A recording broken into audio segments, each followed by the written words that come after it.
All right, and we are live. Hey guys, this is John.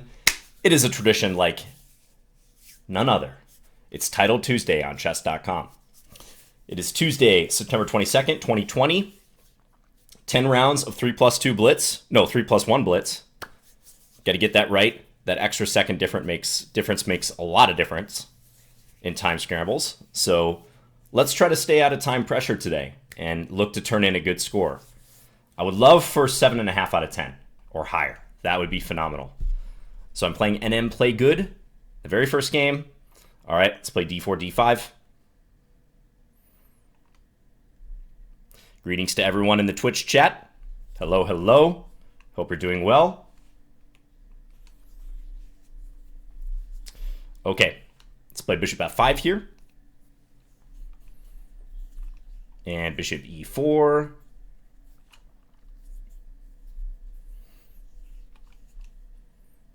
All right, let's take with the pawn. I think this is correct because this knight looks a little bit sidelined over here. I'm not currently threatening to trap it, but I could in the very near future. Yeah, like G5, while tempting, is not working out. The knight can go back to G2. Also, the bishop covers that square. So let's play E6 here. Yeah, greetings to everyone once again in the chat. Thank you for joining. Greatly appreciate it.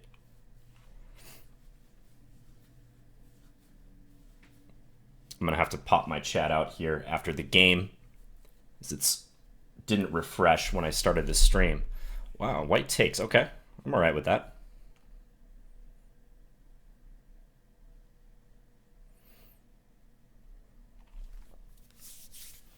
Hello, Sultan. Also, OG Korshan, Arsenar, X Duff. Thank you, Jay Chester. Appreciate it. Liking the position here.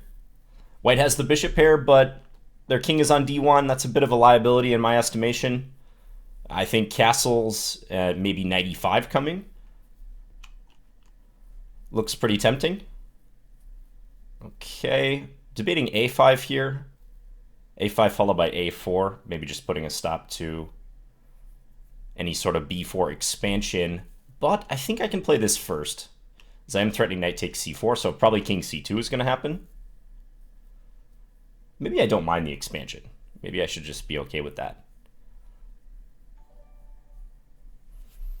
And thank you to Belgian Novice for the 30 months. Says, hey, John. Hey, everyone in the chat. Greetings, Belgian. Yeah, I'd be surprised if white didn't play king C2. It seems like really the only way to go here.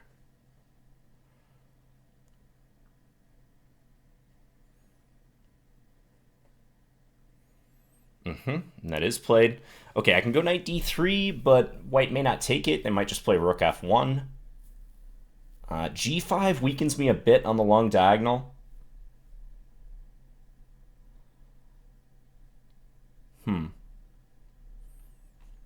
Maybe this knight in.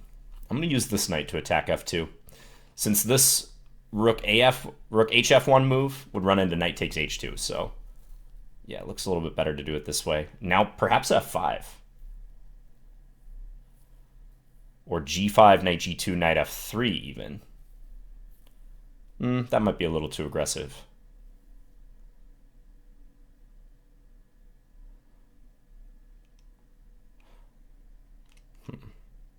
Okay, let's go F5 for now.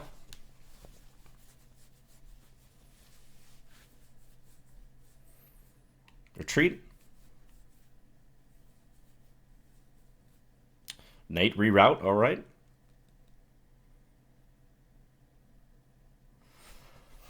Thinking about knight D3 again.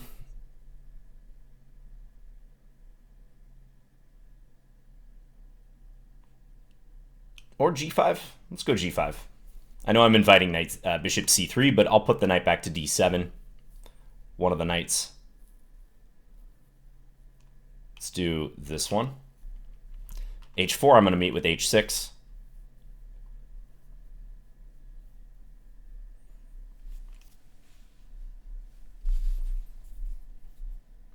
Hope everyone's doing well out there. It's been about a month since I played my last Title Tuesday. Maybe 5 weeks even. I have been streaming a little bit more recently.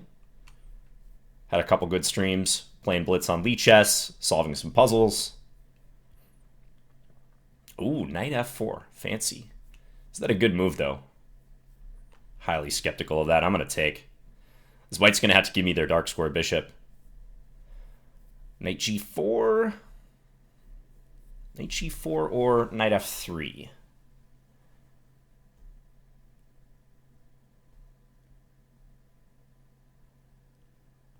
Close call. Let's go knight f3.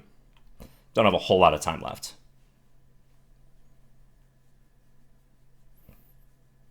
Okay, liking this position a lot. They do have rook h3, I guess, going after that. Okay. But we're going to get our knight into a good spot, I think. Let's go here. Centralize. Thank you for the 100 bits. Likes, very much appreciated.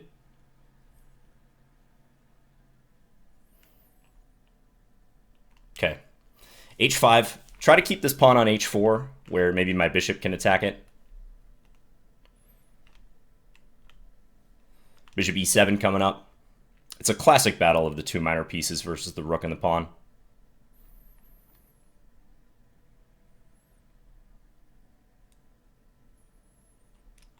Take this guy.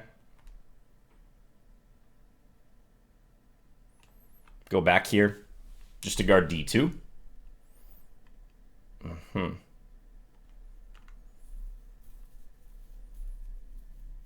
guarding all the avenues that the rooks can infiltrate on. Now the plan is to bring the king over.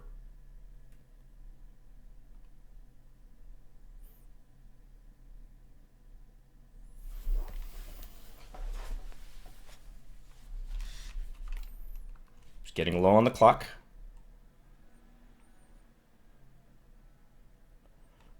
Let's go here.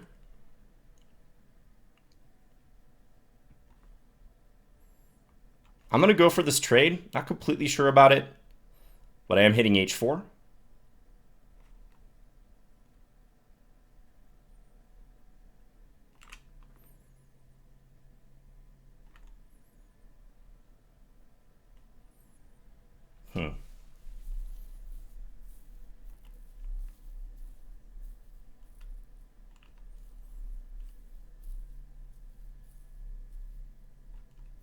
Attack this pawn. I'm a little ahead on the clock, so that's helpful. Take.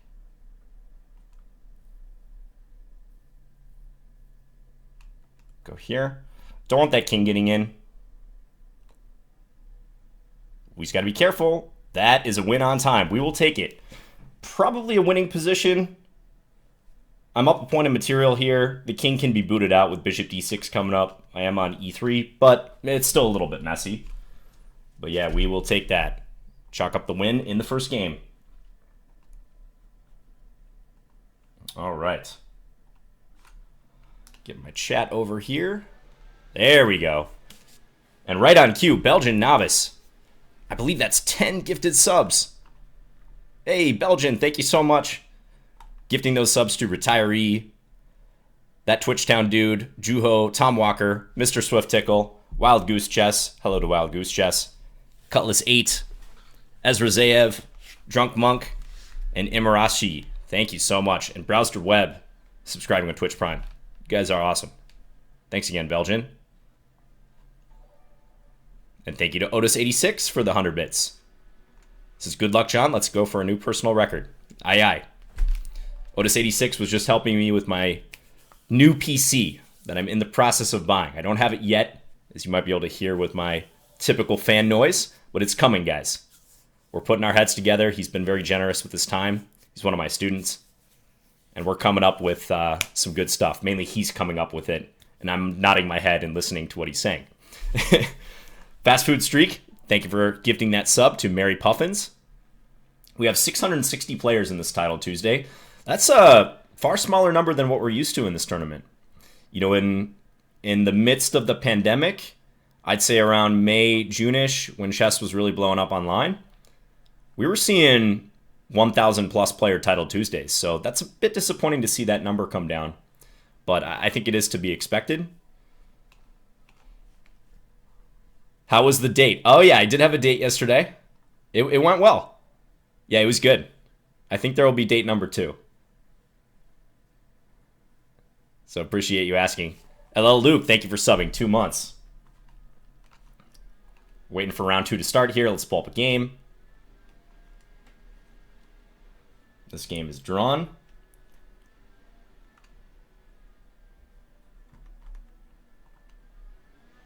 I might have missed a donation here. Just catching up. Yeah, thank you guys again for all the support early in the tournament like this. Let's try to make a deep run, huh? Hello, Chessified. Project Renewal says we missed you on Tuesday. Welcome back and good luck. Thank you.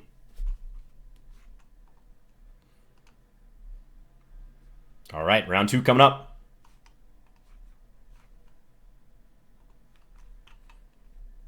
Coptikin. Let's play d4.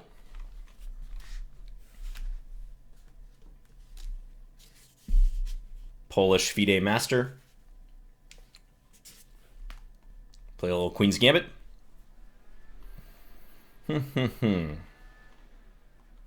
Keeping it simple with the exchange. Good blitz weapon, good all-around weapon. Not sleeping-inducing a lot of the time.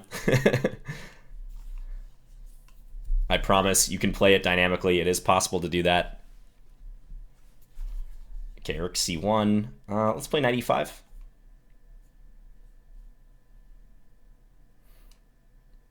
E3. Possibly G4 in mind. We'll see what black plays here. If they play E6, like I'm very tempted to play G4. Let's see what Coptikin does. Yeah, early exchange of the pawn. Take some tension off. Theoretically, this line is equal. That's no surprise. But I like to play it, after having suffered against it many times with the black pieces in the Slav. Okay, Queen A5, a little bit aggressive. Could play G4, as I mentioned. I think he's looking for Bishop E6, if I had to guess against that. But maybe that's worth me playing, because that's going to hinder black's development. So let's see where black puts that bishop. On Bishop G6, I think I have a license to play this move. Maybe black will play Bishop E4, in which case I can go F3. F3, Bishop G6, H4, same idea. No, he takes on E5. Okay. So my default move was to take F5 here. Just double checking to see if this merits anything. Then knight takes. D5 is under attack, but I can't really take it.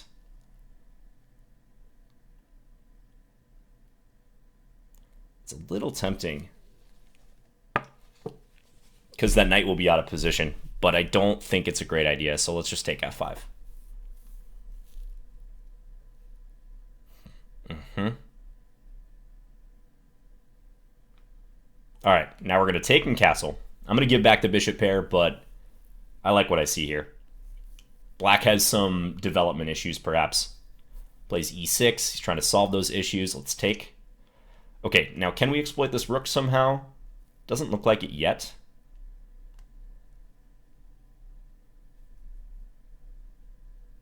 Maybe Queen B3 or some sort of break in the center even. E4 would be interesting here. I think I could actually try E4. Unusual, but I'm going to try it. So if pawn takes, I'm going to take with the knight. And then rook takes C1, I play knight takes F6. Oliver, thank you for the sub. 8 months. Says, hey, John. Thank you, Oliver. Yeah, this works. Interesting stuff going on here. So if I take, pawn takes, queen takes. Okay, got to capture. I am a little exposed on the G file. This is true. Whose king is more open? I am threatening queen C8 check, followed by queen takes B7.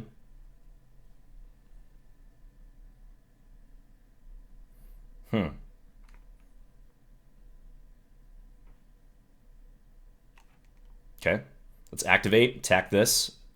I up B8. C7 is guarded by that black queen, but maybe rook C1 comes into the position very soon.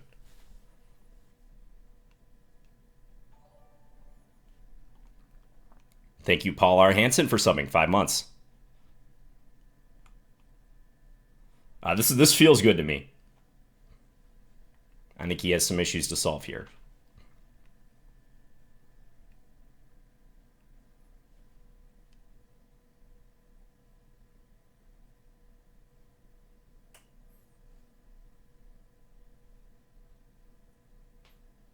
Yeah, I'd be looking at ways to give back a pawn and bail if I were black.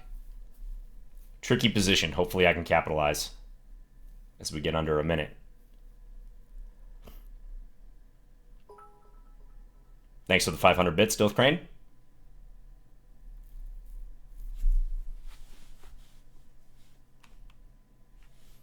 Bishop d6. You cannot legally play this move, sir. Last I checked. I know it seems a little unfair, but you can't play that move legally. All right. That's a strange mistake to make after thinking for a minute, but he probably just didn't like his position. Maybe it was a bluff? I don't know. All right, we'll take that. Yeah, e4 is a thematic move, guys, because I'm not going to claim that I have no idea what the evaluation is here, but black's king is in the center. My king is castled. I know there's this semi-open g-file, but I want to try to disturb black before he gets coordinated, because he still needs to develop his dark square bishop. In a perfect world, he'd like to castle as well. So you got to look for those pawn breaks, especially in the middle of the board if you have a development edge and you're trying to sharpen the play. And there's an imbalance in the king safety. So I do like that move and how this played out. Yeah, it's just kind of tough for black, I think, especially in a blitz game. Maybe he tried to psych you out. Yeah, you never know. Let's see if we can watch a top-level game. Let's watch Nepomniachtchi. Sir Zaki Rochester, thank you for subbing. Says, good luck, John. Great to see you back streaming. Thank you, sir. Ooh, sharp position here. Nepomniachtchi's opponent, FIDE Master, has very little time, but he has a dangerous f-pawn. Nepo has a dangerous d-pawn, though.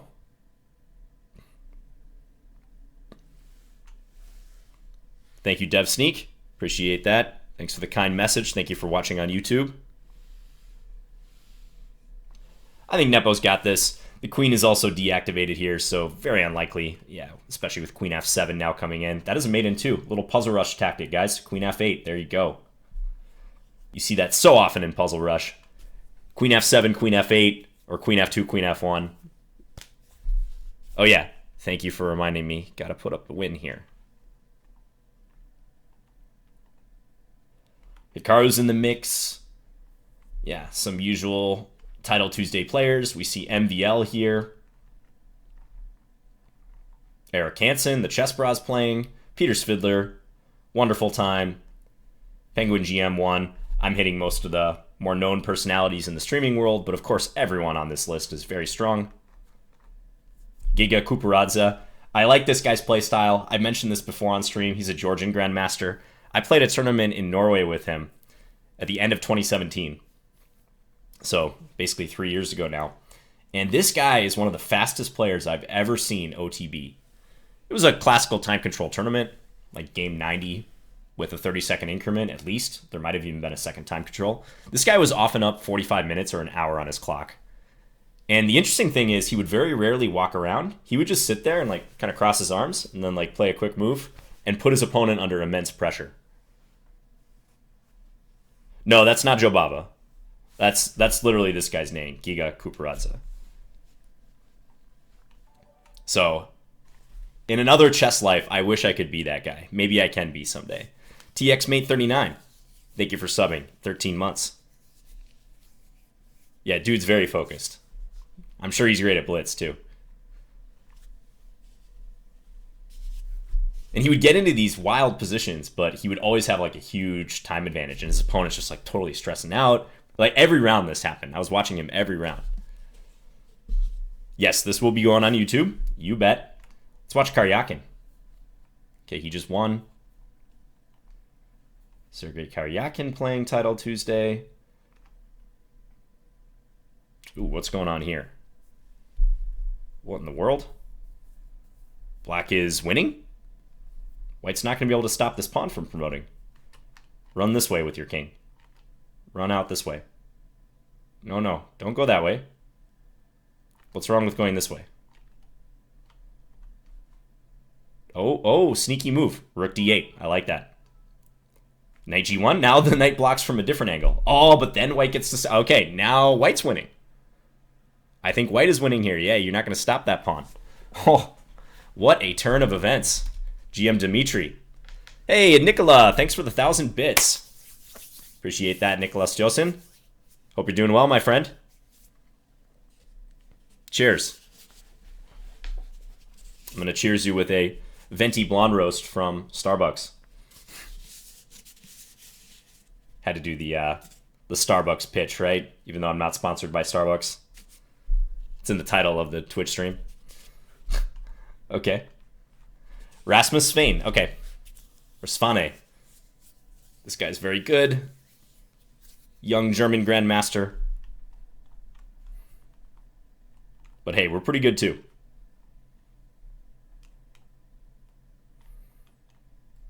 Keep this bishop. I like this system.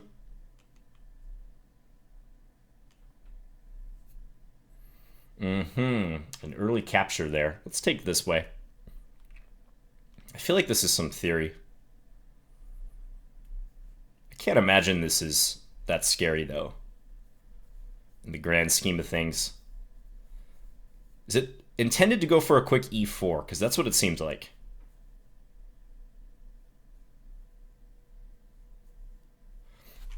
D4 is hanging, but I lose b7.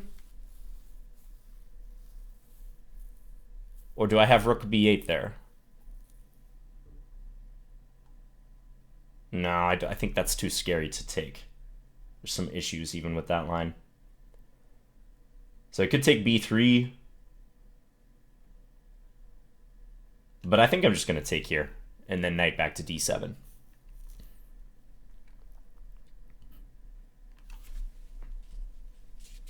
There are some g3 systems where white tries to force through e4 pretty quick. So I'm kind of getting that vibe here.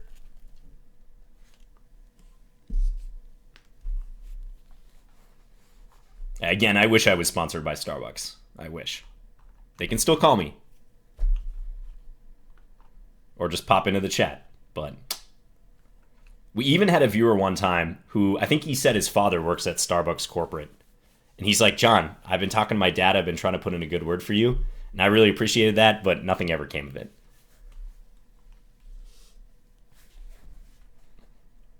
All right. So we're evening up the clock a little bit here.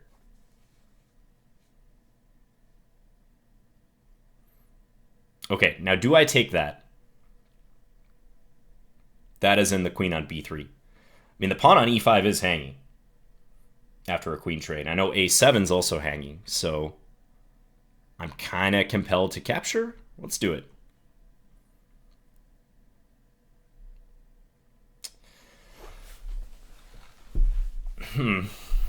A6 or knight takes e5. That's the decision here.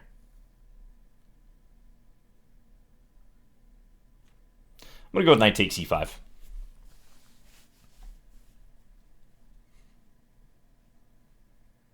Pick off that center pawn. I mean, he has double isolated b pawns, so I don't think I should worry about losing a7 as much. Okay, very sharp stuff. Is he trying to trap my bishop? I don't have d4 because he... Okay, I got to go here then. That's what that means. Yeah, this is possible. He wants to go after d5, I suppose. Knight takes d5. Threatening the fork on c7. No, he captures first. All right.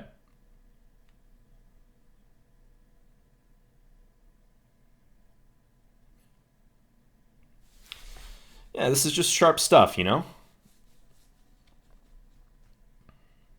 e2 is hanging, but I don't think I should take that.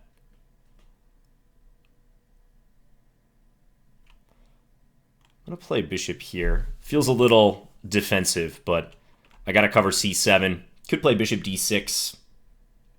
Maybe that would have been better, but we'll see what happens. Ah, good move. Missed that. Can I go bishop g5, perhaps?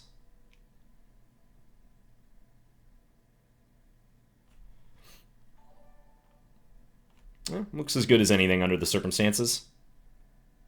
Hey, Grant, thank you for subbing. 9 months. Shout out to Grant Owen from the Charlotte Chess Center. Thank you, Grant.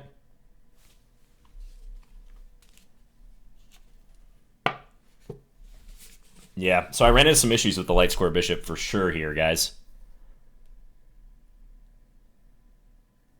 But all hope is not yet lost.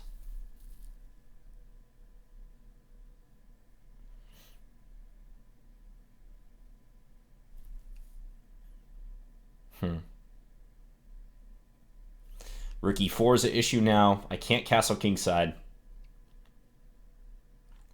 I'm going to castle this way. I know he has bishop takes c6. I don't love it. But I have to try.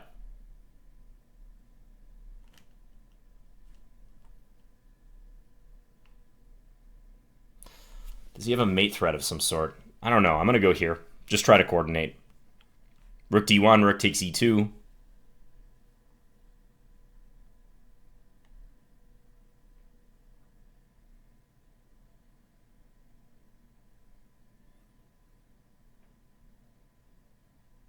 This is not a clear position.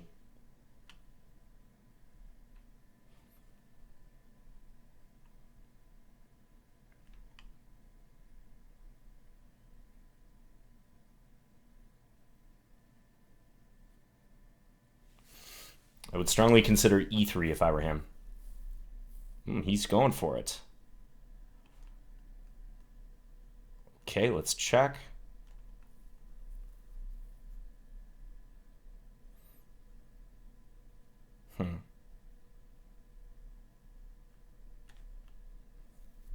Am I just getting mated now? That's just a mate in 2. Yeah.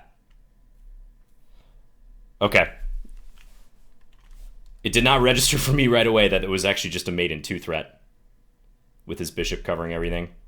Not sure I really have a way out, though. That's tough.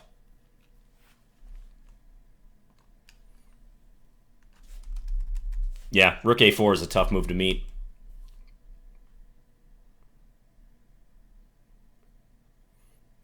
No matter where my king goes, d7, c7, b7, it's a mate in 2. I could have chased him, but I just didn't see where that led, and he was going to go king h4. Yeah, a bit of a pointless check. Notice he's guarding even the e4 square. Dr. Aragorn, thank you for subbing. 2 months. Says, haven't caught many streams lately due to work, but you're still my favorite chess streamer, John. Very, very much appreciate that. Thanks again, Doctor. Hard to say. Hard to say. I gotta look this line up. I mean, I feel like black should be fine here. But as you guys can see, after I grabbed on e5, white chased my light square bishop, and I think this position is a little difficult for black. My bishop's hung out to dry here. All right. Let's watch MVL. Berardino versus MVL. Black looks winning here.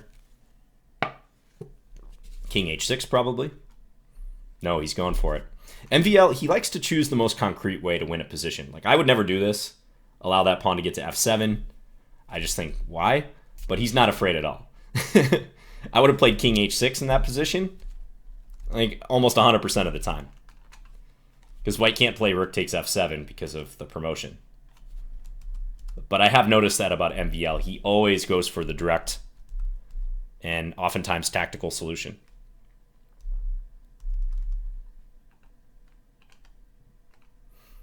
Okay. Fair Chess on YouTube. I'm not aware of this player. That must be their YouTube handle. Dmitry Andreikin. Oh, so he's rebranded himself. So he must be streaming now. Go check out his videos. This position looks draw-ish. Black's playing for the win, if anything. Up the pawn. Let's see if black goes for it, if he captures here. I mean, white's White's e-pawn is pretty dangerous, so that's why I said drawish, like rook g7 now. Yeah, I think at this point it's too risky for black to play for a win. This pawn really doesn't play. And there you have it. MVL is probably just super confident in his calculation. Let him place seemingly scary lines because he knows he's figured it all out. Yeah, he's an excellent calculator.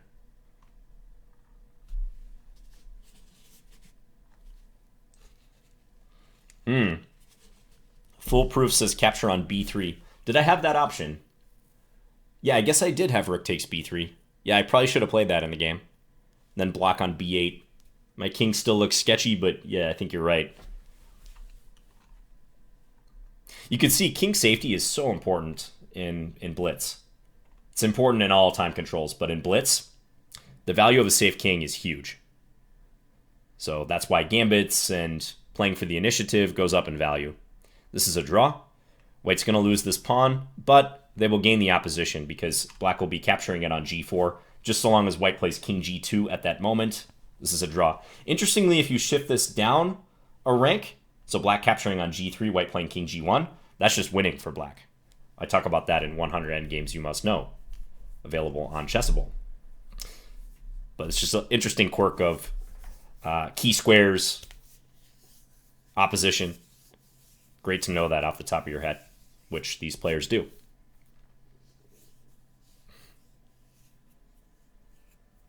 John, how big is that giant chess piece in the back? Can you pick it up easily? First of all, I like that you called it a cheese piece. Chess and cheese, forever getting confused. Yeah, it's fairly large. It's a sizable piece.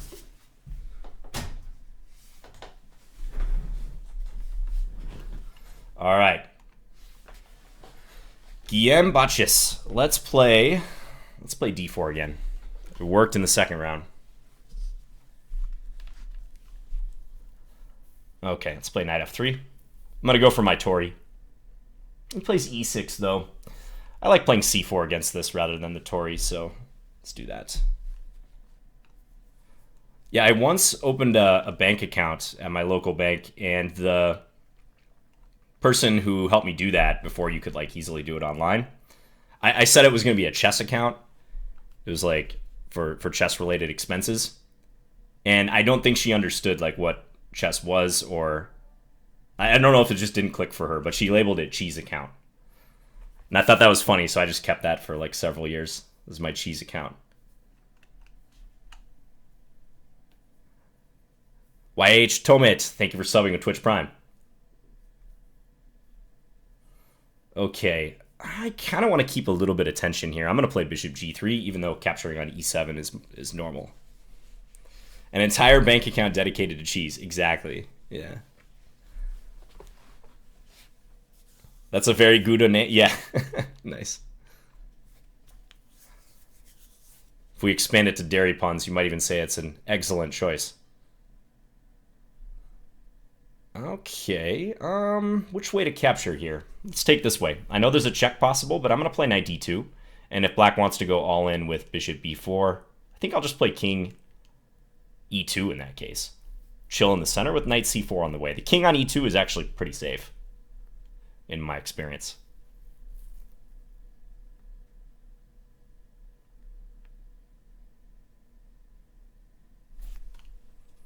Were they Swiss accounts? Oh, nice, nice.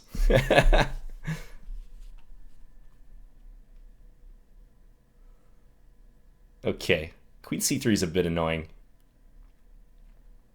I think I'm going to do the same thing, though. We're rolling with the king in the middle. We connect the major pieces on the back rank.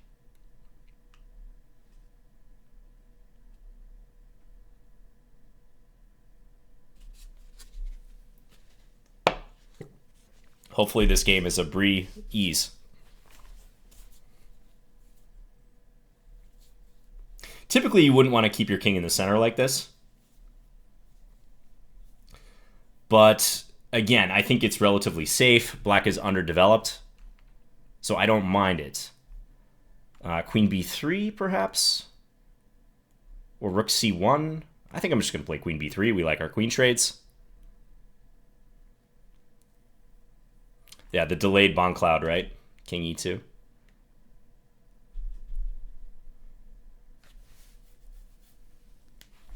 Thank you, Trent. Appreciate you tuning in. And black does capture. Okay, so can I get some leverage if I take with the A pawn? Some leverage against the A7 pawn, that is. I think so. I think I should take this way. Otherwise, knight takes... If black plays B6, the knight was going to be restricted. It would not be able to jump up to the 5th rank easily. So here, I'm thinking if B6, I play bishop A6. And the bishops are slicing and dicing. And if there's a trade, I like the pressure I get, possible doubling. Okay, so that's probably why black steps there instead.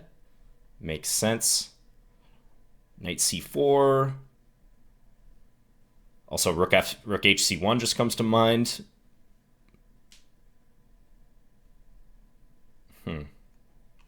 Let's bring the rook over.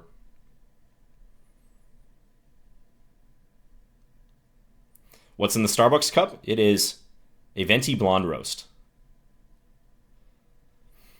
Bishop C6 is good. I don't know why I didn't anticipate that.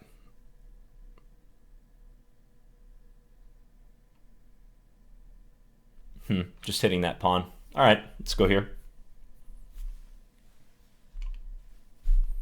Now we'll bring the knight up. Looking at this. Or possibly knight e5, we shall see. Maybe f3 can help us play e4. Like if knight a5, bishop d5. I can't draw arrows, I'm sorry. Working with the creaky mouse. But yeah, maybe e4 in the near future. Right now, I guess black's idea is bishop takes c4.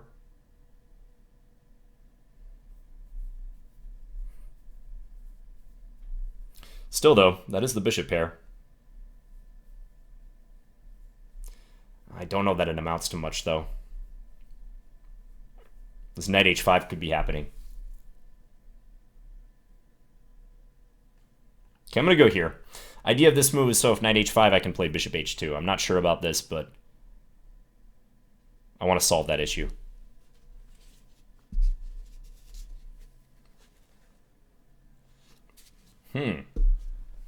B6.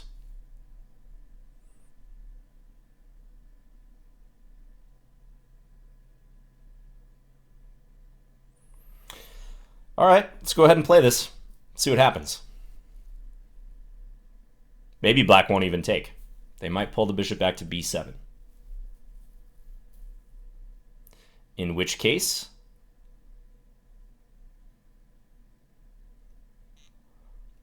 let's go king e3.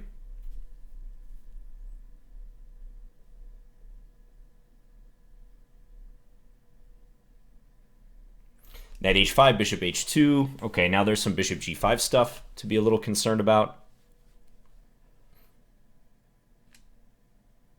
Let's go here.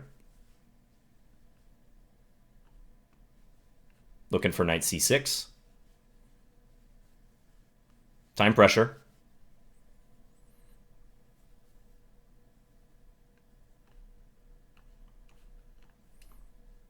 Okay, we got the bishop pair. We like that. Maybe I could have captured b6, but doubling is also good.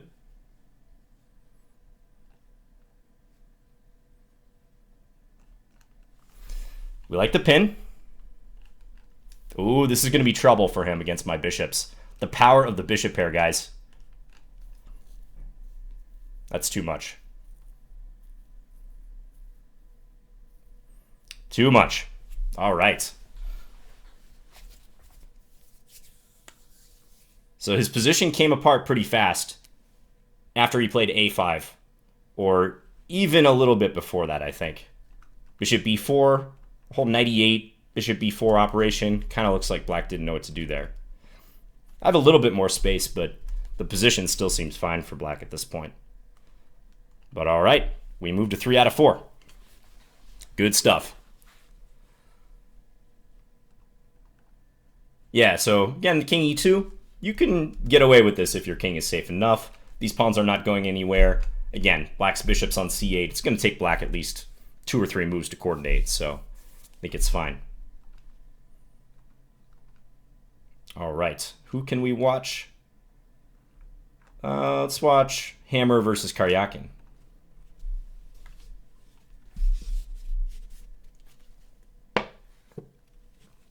Oh, hammer just ran out of time. Both very low on the clock there. 3+1 sneaks up on you guys. That 1 second increment, you can basically disregard that. For some very fast players, I know that makes a big difference. For me, I have to constantly remind myself that that 1 second increment does not at all mean that you can't lose on time. You can lose on time extremely easily.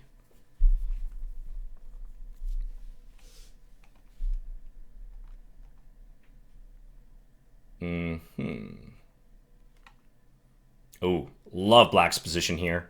Just visually. Look at that queen. Look at the knight. Look at the dominated bishop. White has no time to. This would be a miracle if White survived this. H3. Completely safe Black king. Don't trade queens here. Yeah, this is going to be over in a matter of seconds. John, where's that queen pepper grinder you were gifted? It's actually downstairs. Yeah, I put it in my kitchen. Where pepper grinders typically go. So thanks again to that sub who sent me that. I don't know if they want me to say their name on stream, so I won't. All right, unless Black's internet disconnects, I think they've got this. Okay. A few games left here. Black pushing for the win in this one.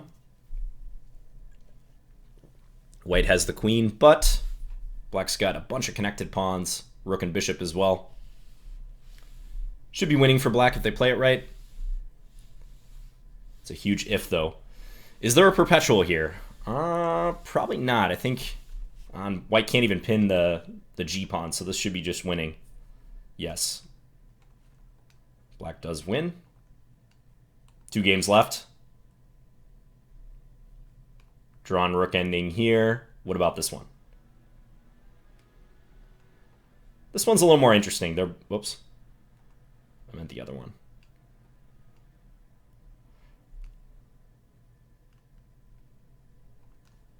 Yeah, this one's a little bit more interesting just because this pawn is weaker, but also looks drawn. Black's pawn is going this way for reference.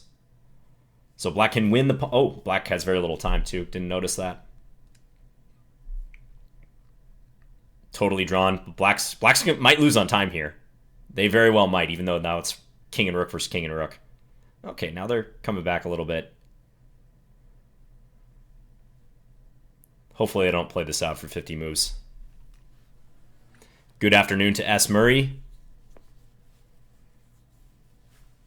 X Duff says, I love how John calls himself a slow player, yet he is a monster in Blitz. I tend to stop and think for 30 seconds or so in Bullet. Yeah, you know, it's a weird thing, right? I think a lot of my time pressure issues and longer time controls, classical games, rapid and whatnot, is just due to perfectionism. And sometimes a lack of confidence, which I guess you could say is a characteristic of perfectionism. When I let my hands fly, when I just play the moves that come naturally to me, I play very well.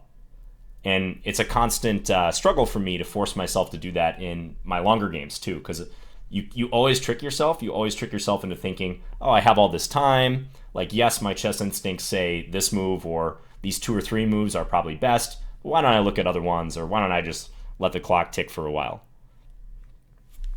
But I think it's a very important aspect of minimizing time pressure. It's learning to trust yourself and learning to play the moves that come naturally. Yeah, and Black got flagged here. Wow. Wasn't really expecting that, given that Black had 5-6 seconds at the beginning of that time control.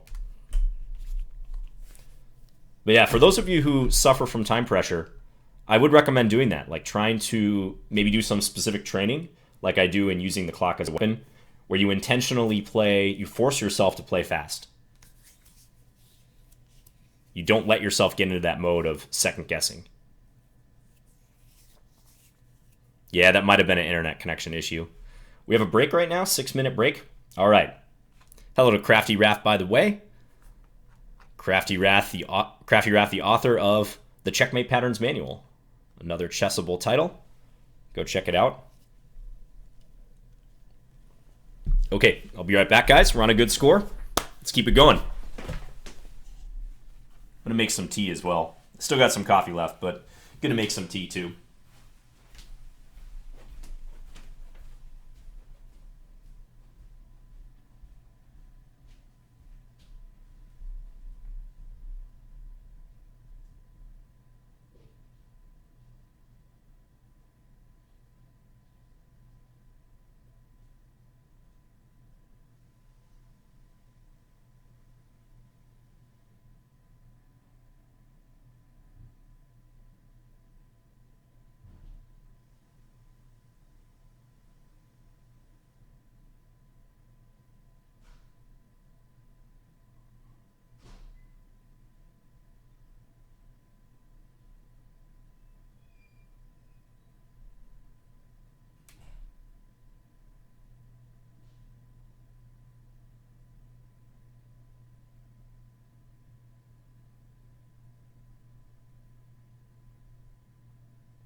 Round 5 coming up here. How many perfect scores do we have still? Probably quite a few. Looks like about 20 perfect scores. Oh, and look at our boy Giga. Speaking of time pressure, again, like this guy is my model for time management. I want to be this dude time-wise. And he's on 4 out of 4. Let's see how many people we have streaming this. Hikaru's streaming. Gotham Chess. Levy. Is Eric Rosen streaming it? Yep, he is. Eric Hansen, Chess Bra. Maybe Aman, not sure. Usually it's Eric who plays Title Tuesday. Peter Svidler is. I almost said Peter Grunfeld. That would be appropriate, but Peter Svidler.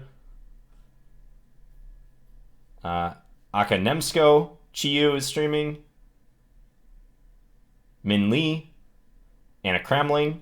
Those are just the people I see on my followed channels and recommended channels. Probably others as well. Yeah, Peter Grunfeld. We should call him that from now on. Yeah, Mr. Grunfeld to me, exactly. Hello, CK Hux. Oh, thank you, Phoenix. You're very kind. Very, very kind. Thank you for watching. Best wishes for your chess improvement. Yeah, I went with the microwave, guys. I do have a kettle, but I got to admit, usually I just throw it in for a minute in the microwave and then throw the tea bag in. I just can't really get that excited about tea. I know I'm drinking it right now, but... Okay, like Huang Liem. Let's do this. We got to switch to Starbucks for this game. Let's do this. Another QGD. This guy's very strong. Excellent blitz and rapid player and classical. He's got it all. Oh, I'm sorry about that. Let me close the other game. It was still showing that one game where Black got flagged. Okay, how do I want to play this? Bishop takes f6 or knight bd2. I think knight bd2 to start. Let's go e3. Yeah, I know a quick c5 can be played in these systems, which maybe at this point I can't really prevent, but let's just play this. Probably Black will play a6.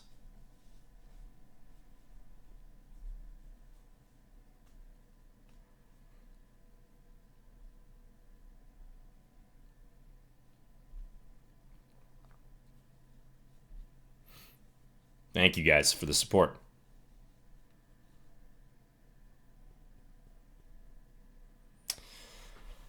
Yeah, I've had this type of thing before. It can get a little tricky. Queen d1 or queen b3, because c5 is coming. That's the thing about these positions.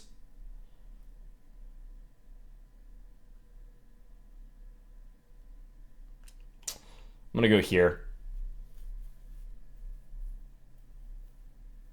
I know this looks totally craven, so I won't be offended if you label my play as such. But I just want to get castled, and I want to keep this tension if possible, because c5, if Black gets c5 in for free, they equalize, or they're better. So it's just very important to fight back against that. Okay, now things are a little bit different. Knight e5, knight e4. Knight e5 would be most thematic, I think. Let's go for that. May not achieve much if Black just plays like rook fd8 or something, but let's see. Okay, take. Go here.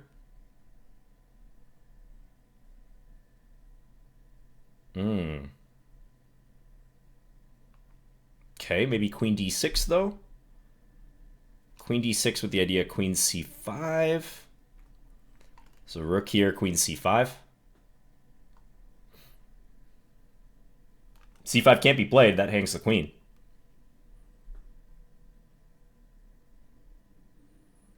Tricky, tricky. Black was pointing out the fact that I couldn't play f4 on the previous move because a queen takes e3. And queen d4 would have been met by c5. So I think this is the move.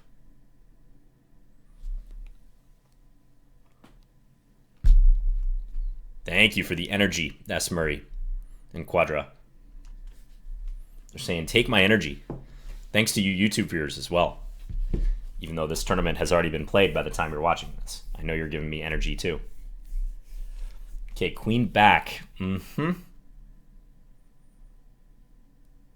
Now I could play f4 if I want.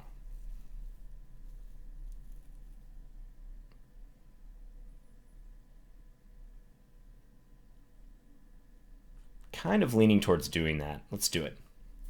Probably c5. Yeah, c5 is the answer. All right, let's take, though. Jump the knight in. Whoa, is b5 just hanging now? Take.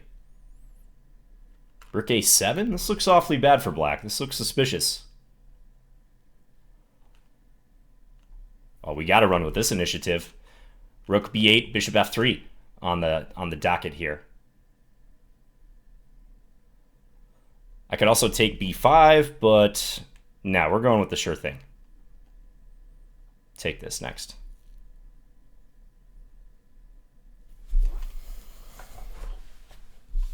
This is weird. Don't understand how black is playing this.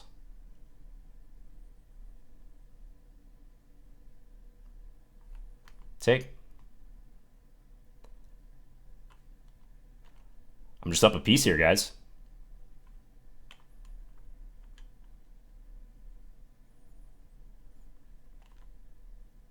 Should be a pretty easy win. Bring the king over. Just keep the structure solid.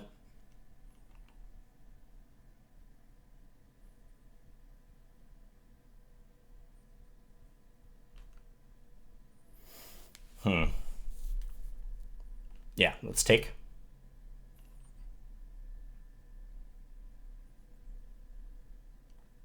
Bring this up. No need to take right away.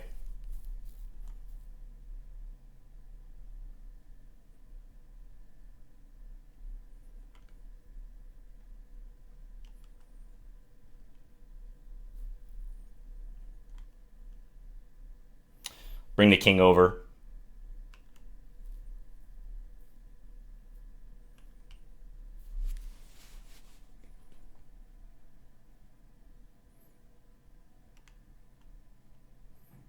Now I'm going to get my bishop active next, I think.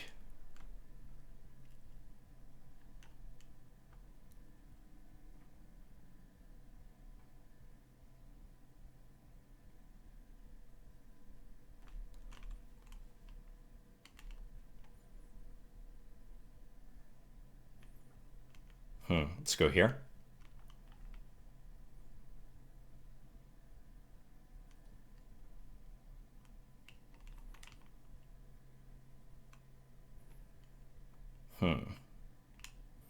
Okay, a little bit annoying.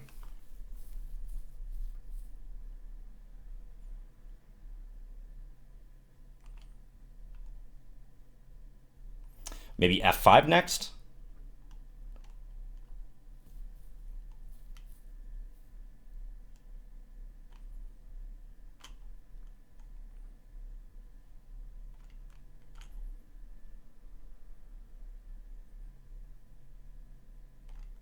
Push.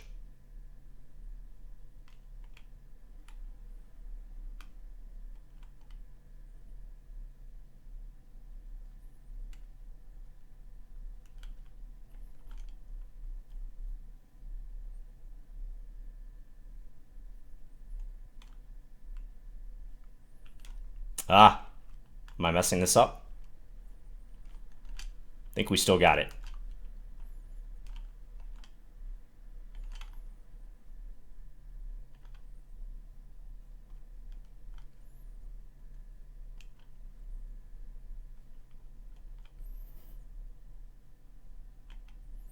I think. Oh man, John, what are you doing? Oh, now he can check. Oh my gosh. Oh my gosh. What a disaster. Oh my gosh. Panic. Panic with the low time. I'm so ashamed how I'm playing this. Oh my gosh.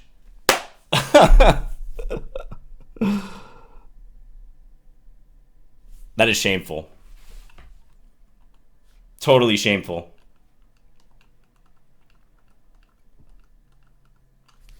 The time and the pressure, it got to me. How did I lose that? I let alone draw. How did I lose that? I don't know what I was thinking. I was seeing ghosts.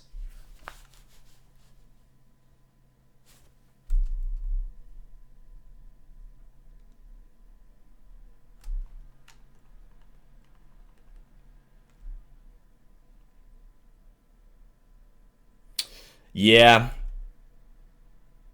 I hope the date isn't watching. Oh my gosh. I was up a bishop plus a pawn clean, and I failed to win that. Just unbelievable. Actually could have gone up 2 pawns. Like, I don't even know why I threw this check in. Probably because I had 2.9 seconds. Didn't let my hands fly? Yeah. Rook h1 is not even really a threat because of this. No, I don't even know what that was.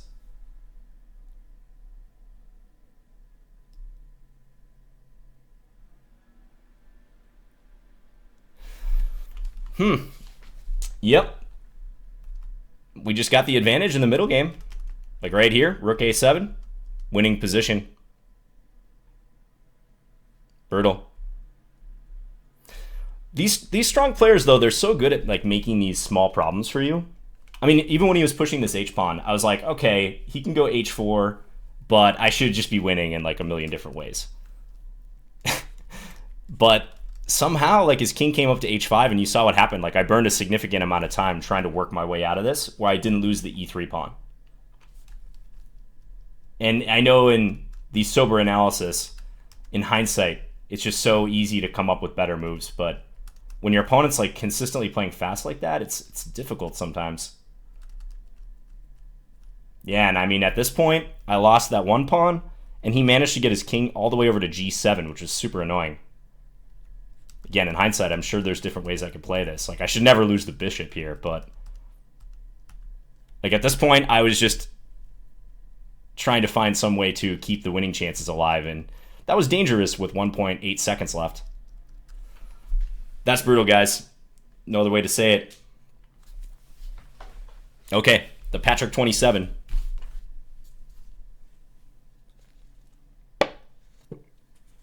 Now that'll make for good fail content, though, right?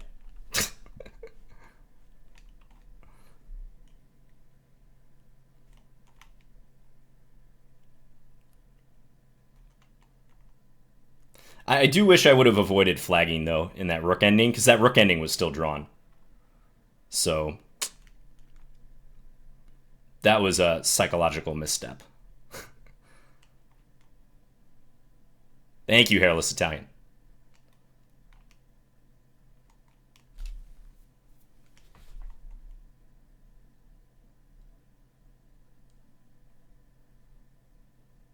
Okay, e4 is the main move here.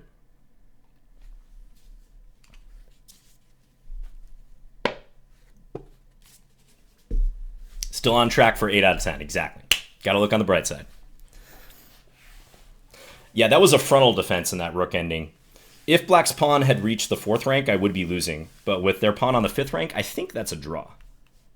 Even with my somewhat sketchy king position.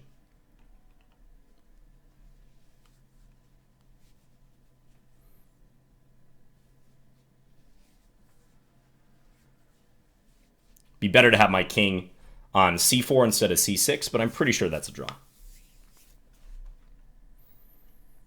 Okay, let's go here. He's probably going for e5, but I can try to play e5 myself. Yeah, let's do that. Never forget that John blew a 4-point material lead against a 2700 GM. Exactly. Just like the Warriors against OKC. Thanks for the 100 bits. Appreciate that, Jerry. Lobster, thank you for the Twitch Prime.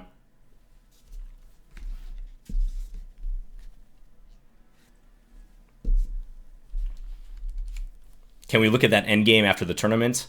You could look it up in a table base if you want. Google table base, pull up the game from my profile, and put it in. I would be curious, but yeah, I'm pretty sure that is a draw. Black's pawn is quite far back, even with my king cut off. Okay, can I win e4? Too risky at the moment, I think. I probably should just take.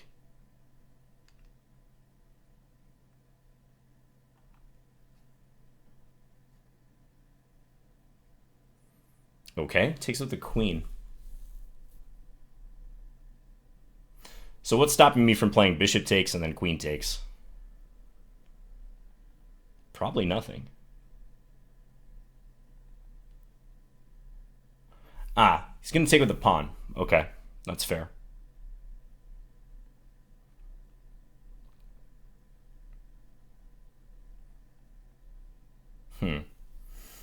So bishop c5. I could still go for bishop takes. And then maybe rook e8 or something, or h6. h6 actually seems like a decent solution.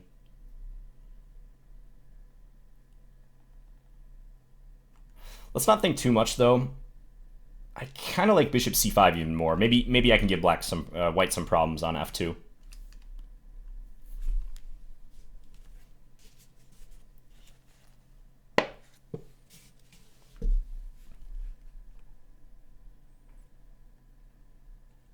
All right, now let's go rook f8.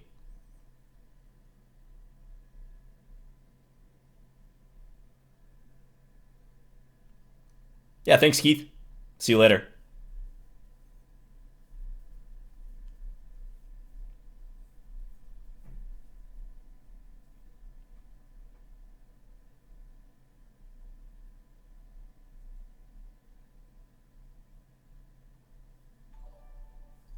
And thank you, Scotch Goggles, for the 4 months.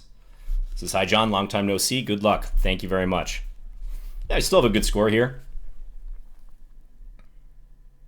Wants to go e5. That will be the move next, which makes sense because I'm a little bit cramped. Oh, rook takes d7 now. Okay, now I probably have to play bishop takes f2.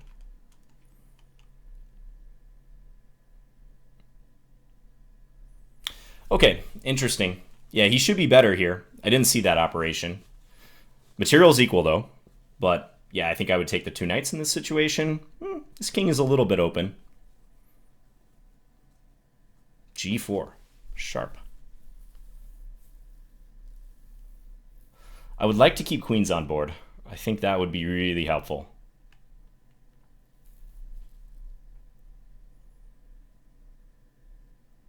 Ah, there's also a queen here I should be aware of, but he can block for the moment.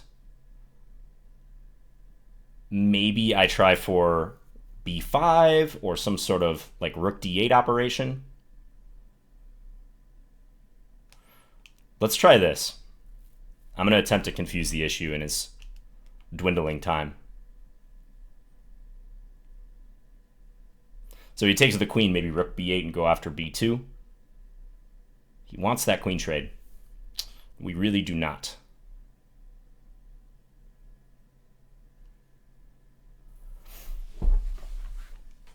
So let's go here.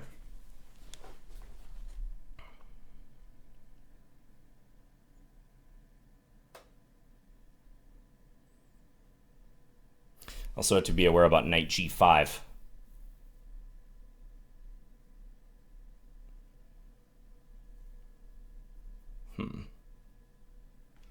Okay, let's go here.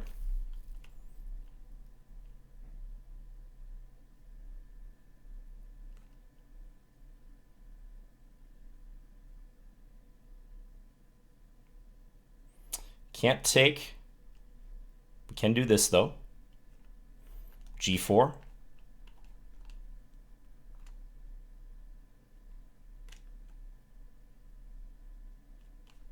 Okay, activate the pieces. Going for checks.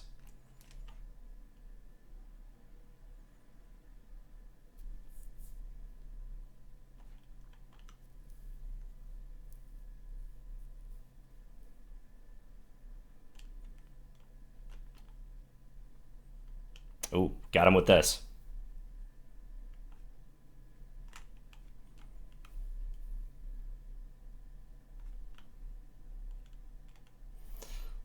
What's going on here, though? Oh, man. Got me with the knight. That's not fun.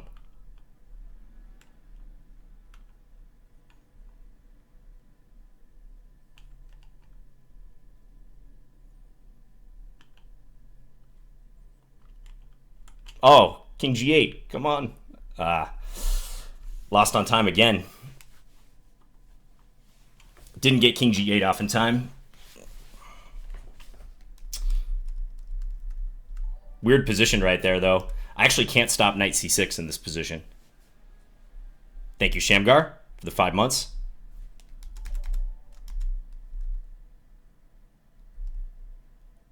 Yeah, odd. Knight c6 is coming, and white's going to get the queen, despite the blunder.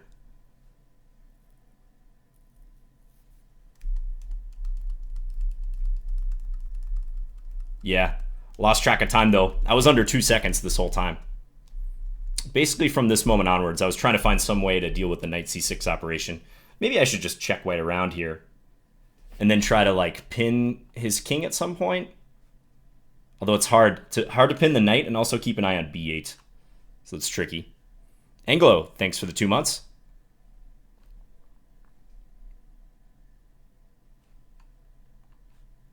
Yeah, that was not the greatest game either. I think b5 was the right decision. But the rest of the game... So knight d6, it'd be nice to play this move against that, but after takes, white can take on b8 with check. Was it a blunder or not? Yeah, good question. I'm curious about that one. Let me pull that up in my archive. Whoops. Let's take a peek.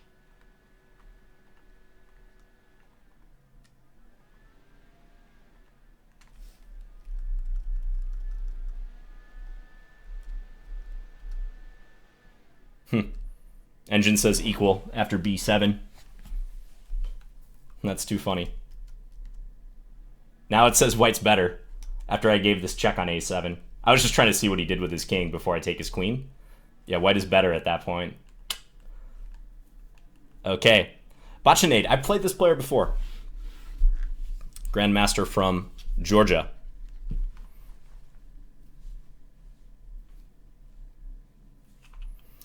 Okay, let's play knight f3 again. Going for a Tory.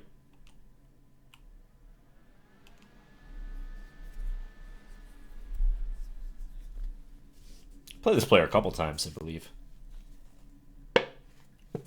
In Title Tuesday.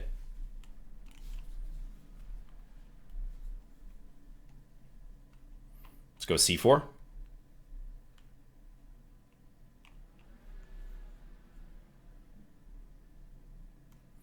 Okay, typical Tory position here. I'm liking it.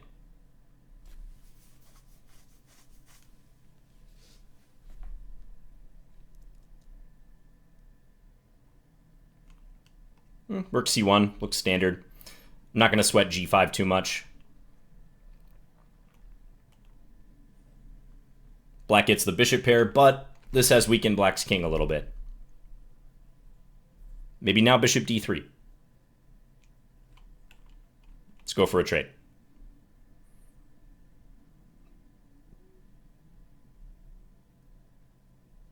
Knight d6 or knight e5 perhaps. Maybe I can work up to knight e5. Let's go here.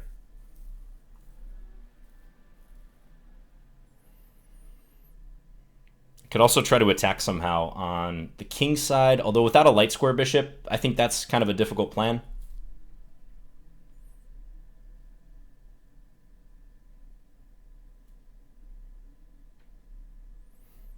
Let's go here.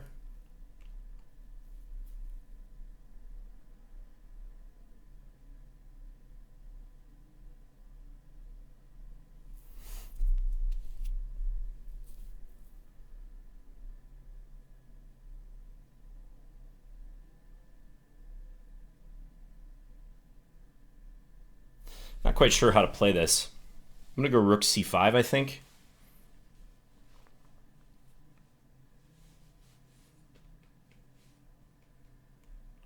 Double here.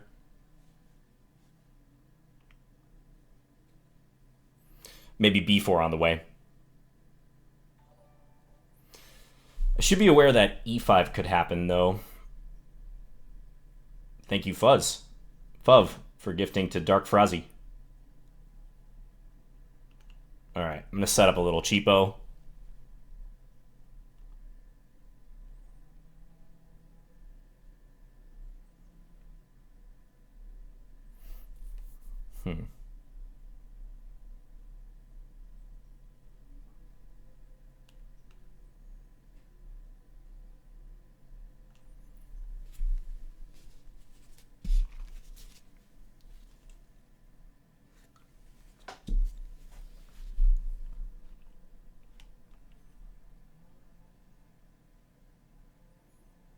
Not a whole lot happening still.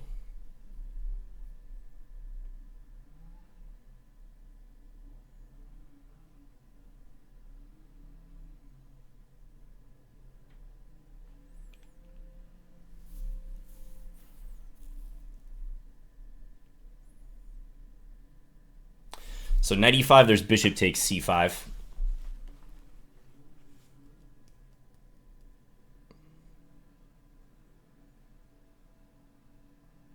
Guess I'll just take d5. I was trying not to play this, but I think we got to go for it.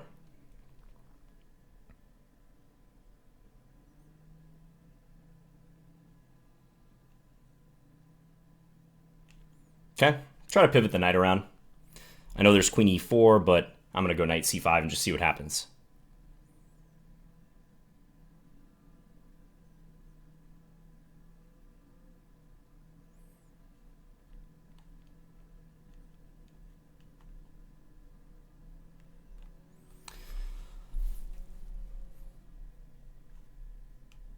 This should be pretty equal. I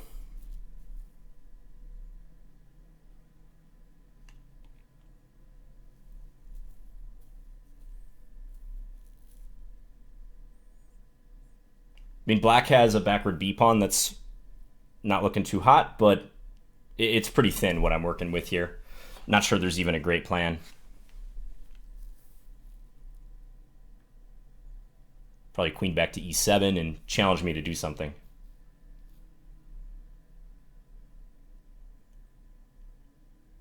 Which is tough.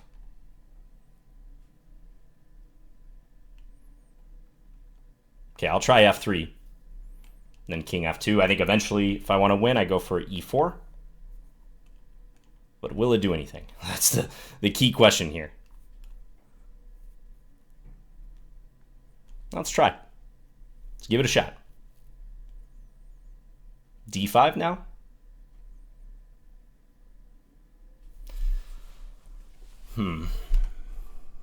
Let's try.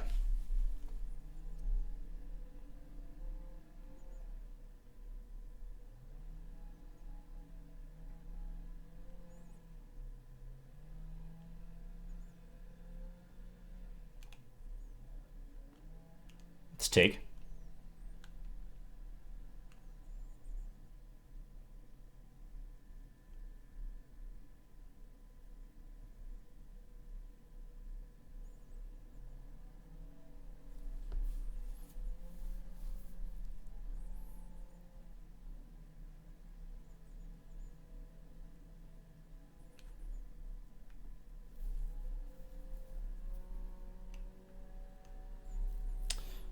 Dangerous game, I know, with the time situation. But we're attempting.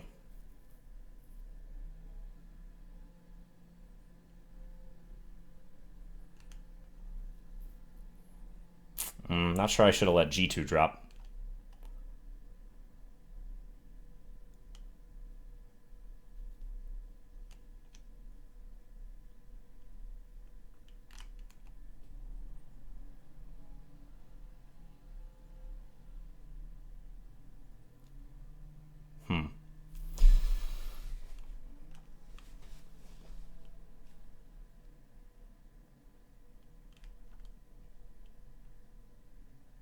Might be a draw now.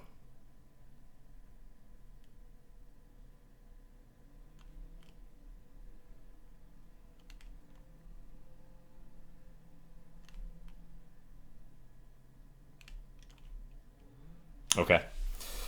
We agreed a draw. That's all right. Not bad to get on track with a draw after 2 losses in a row. Would have liked to play this for a win, but there's a lot of options here. Like, for instance, I wasn't sure whether to play takes first and then d5 or d5 right away as I did. It's double-edged. Here, I also wasn't sure whether to play d6 or take on c6. d6 is kind of compelling because if queen d7, there's queen here, but I was worried about my king being kind of open. Like, for example, here, d7, queen b3 check. There's a lot of checks I have to negotiate. This might just be a draw as well. Hello, Guy Gobert.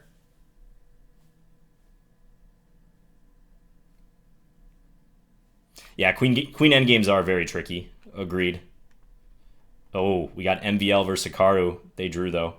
They drew very fast, 20 moves. Peace Fitty, how's he doing? Mr. Grunfeld. He lost. Okay.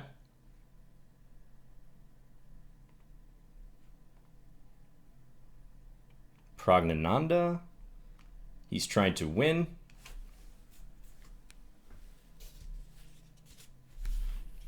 Hello, Devcom.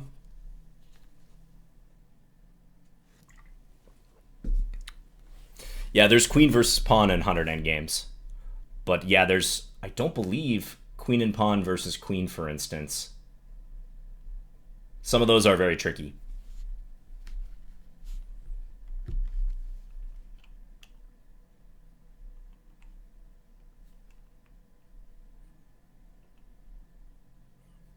Let's watch Chess Queen versus Tigra.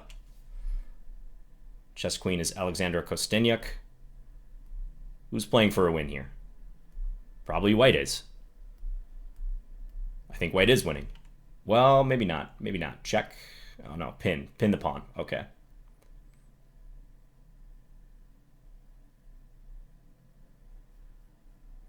Why do I say White is playing for a win? Well, this pawn on d7, in a blitz game especially, is pretty powerful. I would bank on a draw, though. I might regret saying that.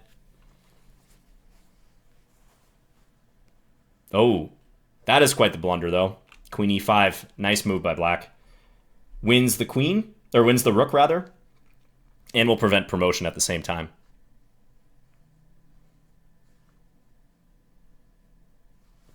Chess Queen is Alexander Kostenyuk,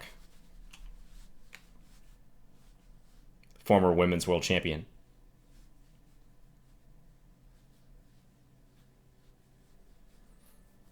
This is the last game of the round. I think there's one more break after this round, and then the remaining 3. All right, black won.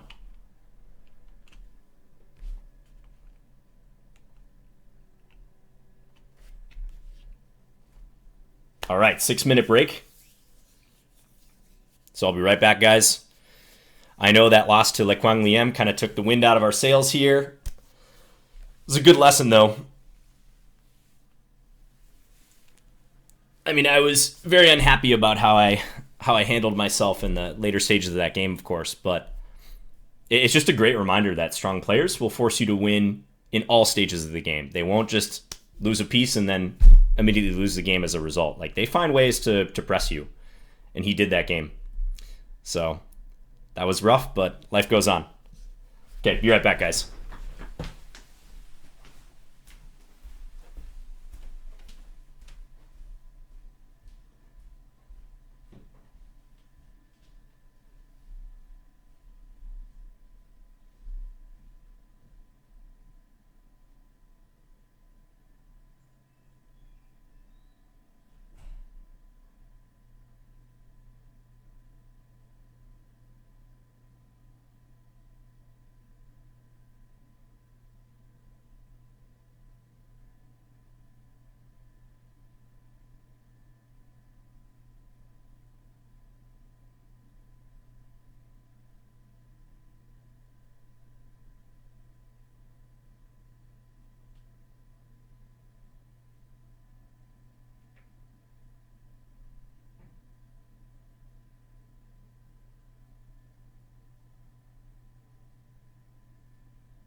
Yeah, time control is 3+1. 3 more games left. Day was good. Yeah, I had a good time. Thanks for the 100 bits, TMT. When's the house tour? People have been asking about it for years. But it probably won't happen for a while, if at all. I like to keep things on the DL like that. Maybe if a film crew came in, but I don't think I would film it on my own. And I don't know why a film crew would want to come check out my townhome. Chess crib style. So what are the standings like here? Mishanik is on 7 out of 7, the only perfect score. Big Fish, Leon Beast. Big Fish is Fedoseev, okay. And Fair Chess YouTube is on Draken. I tend to get those guys confused. MVL and Hikaru in the mix. Any streamers doing really well? I mean, Hikaru, obviously. Svidler's got 6 out of 7.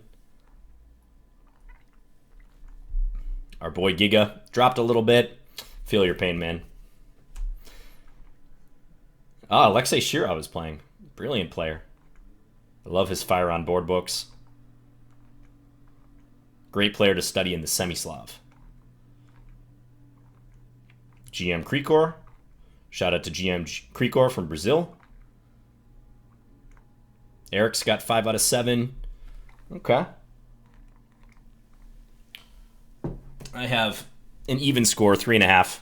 But let's try to get 2, 2.5, ideally 3 points. That would be a great way to end this tournament.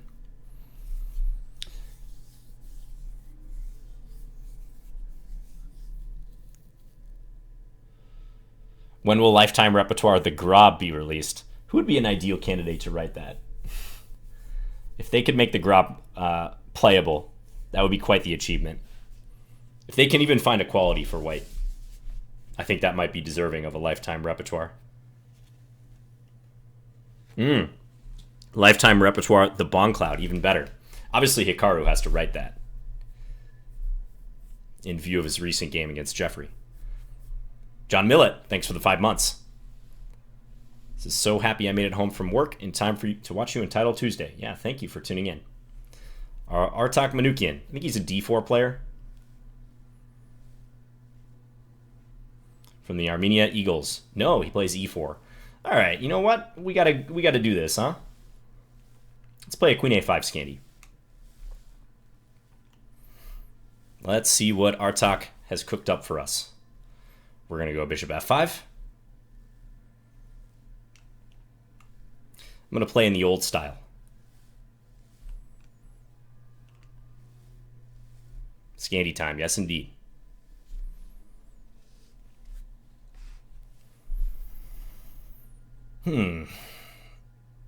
Okay, castles. I think I'm going to play Queen C7 here. Knight D7. So we got the crab pincers set up. Pawns on E6, C6.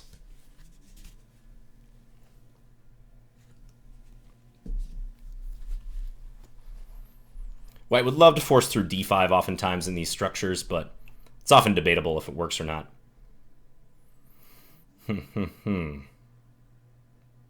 Let's take.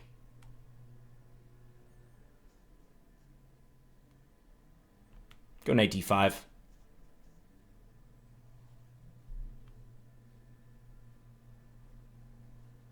Probably most ambitious here for white is G4. Followed by F4. But no, he's going to play this way. Okay. Let's take here.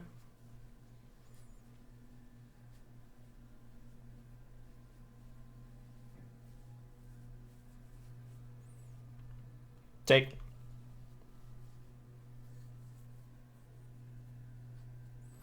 Takes with the pawn. Interesting. Was not anticipating that.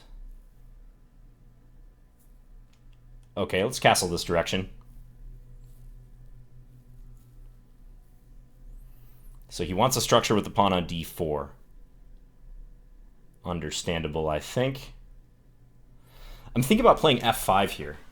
It's an unusual decision for the Scandi. Don't know how great it is in the short term because it might lose a pawn. But it'd be nice to stop his expansion.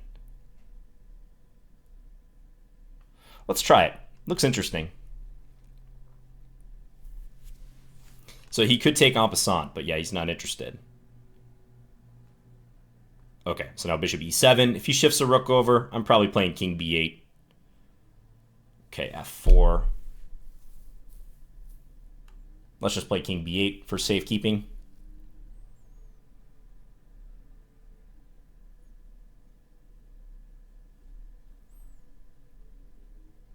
He's got a very strong pawn in the center, to be fair. But that pawn isn't going anywhere anytime soon. Goes for g4 right away. Okay, let's play this rook over.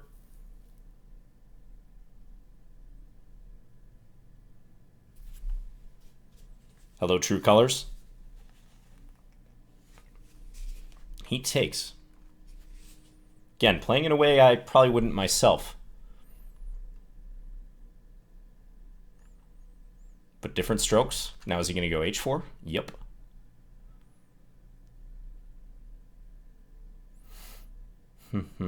Perhaps h5. Rook h5, that is. Blockading. Now let's see if he really wants to go all in with this move. Rook takes and then h5 and just try to bust things open on that wing.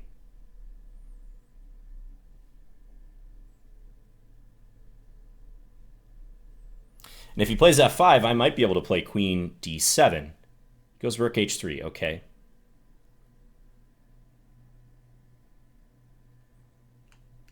I'm going to go here. I want to stabilize the light squares in particular. I don't think rook h3 was best. That seems wrong to me.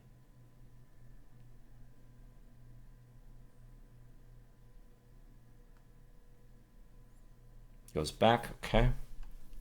Let's give a check.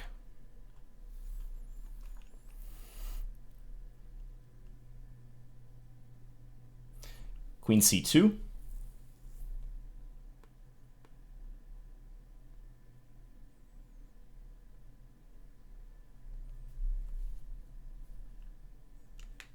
Looks annoying. Let's try it.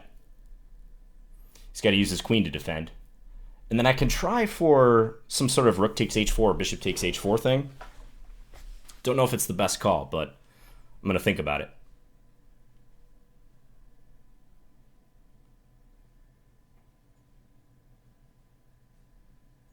But let's see how he reacts to this. This just looks like, yeah, an irritating move to deal with in the short term.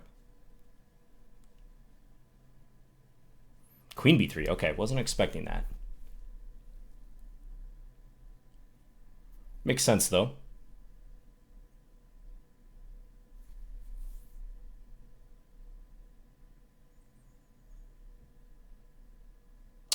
Not sure how thrilled I am about the trade.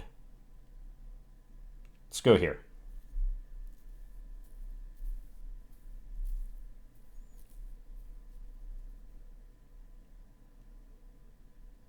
Queen e3.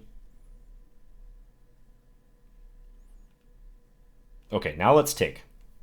If he lets me get the e-pawn passed, I think I have some maybe compelling points here. Because of this move specifically.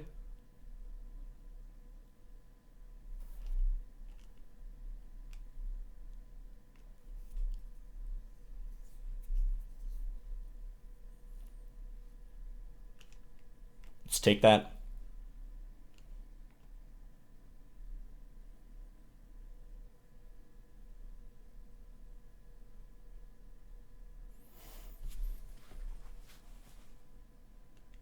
Push this.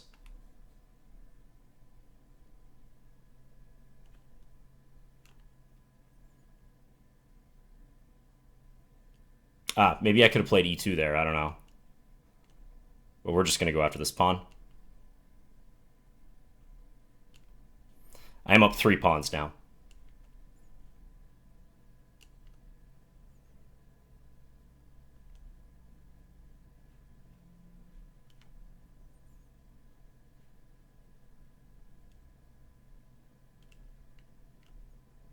go after that B pawn.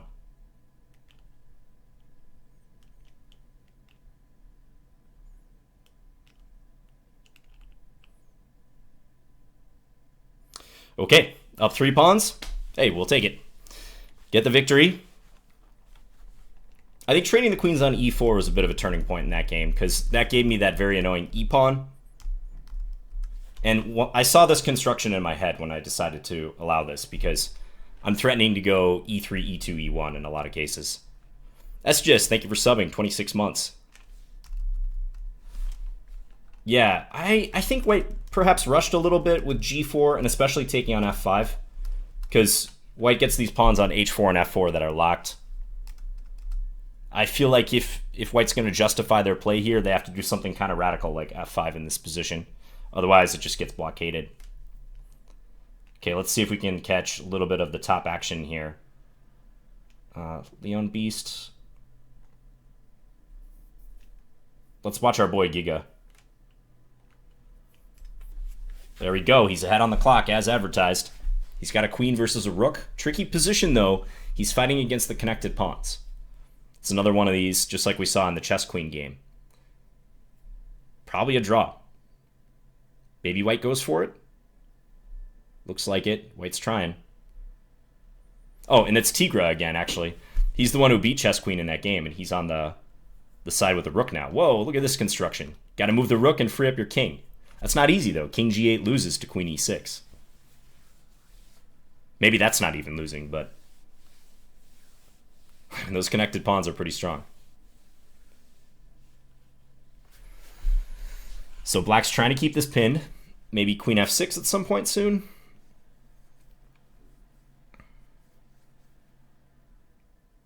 Okay, there's checks possible. Probably check there, yeah. Check, check, and then king h8, go for the pin once more, queen e5.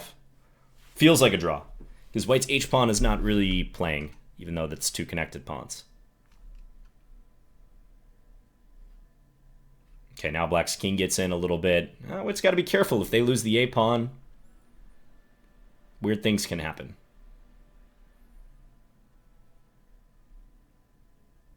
Nah, still a draw, though. White's going to have to go to the corner again soon.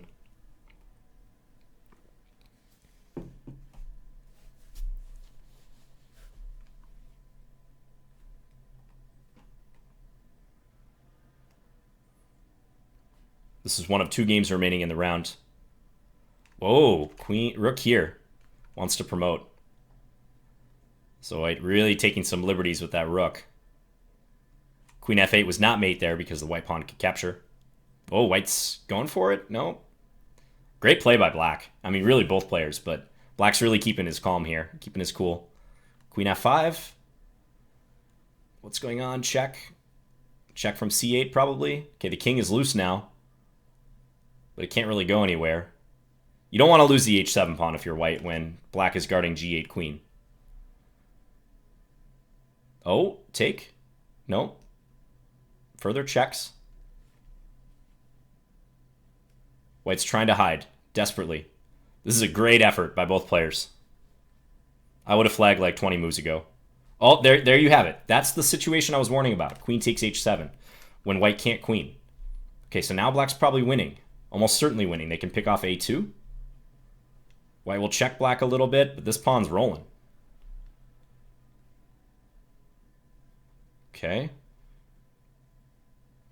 I mean, black has a guaranteed queen versus rook. It's probably going to end sooner than that if I had to guess. What's their strategy? Just bring the king over and play queen takes g7? That looks easy. Yeah, now take the pawn. Wow. Giga, I'm telling you, this guy's awesome. I just love this guy's style. Okay, now he's got to win queen versus rook. Let's see if he can do it. He's got a lot of extra time, too. And there you have it. 1 on time. Whew, that was Title Tuesday 3+1 increment to defend that position against the 2 connected pawns. White trying every trick in the book to try to get those pawns going.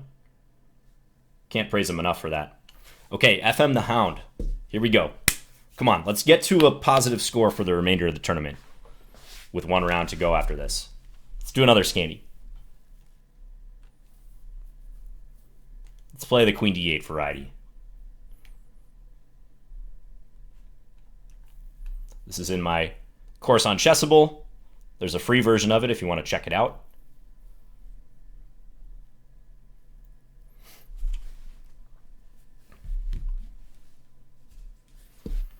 This is all mainline stuff.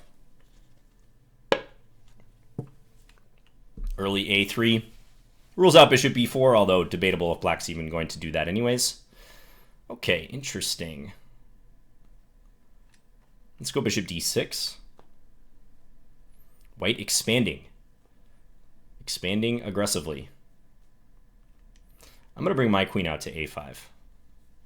Maybe menace some bishop takes a3 stuff. Could have done that on the last move too, but let's see how white reacts. Bishop d2. Okay, makes sense. Yep. Let's go back here. g5, knight d5, knight e4, bishop f4, something like that.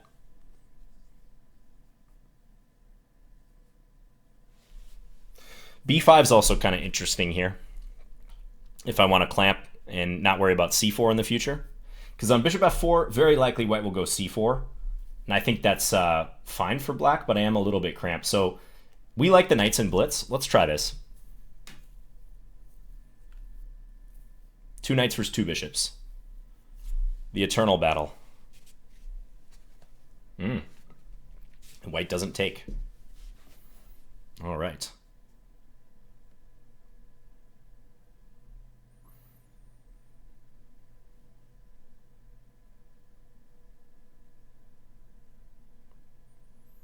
Okay, let's castle. I know this looks kind of scary, but we'll look to diffuse white's play here. h5, I'm thinking f5.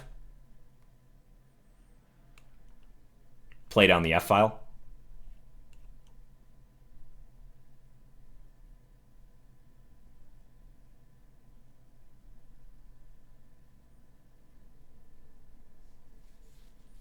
Nice, Dortum. Says he's won so many games with this repertoire. I like to hear that. Love it. Okay, he's not scared of any f-file alignment situation, evidently.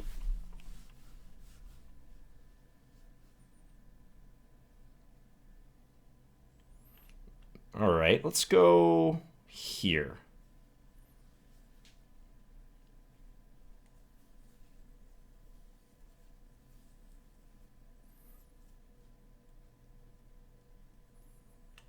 g6.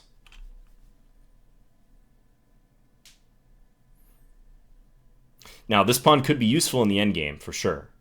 But it could also be a weakness. Or even useful in an attack for white. But it could be a weakness.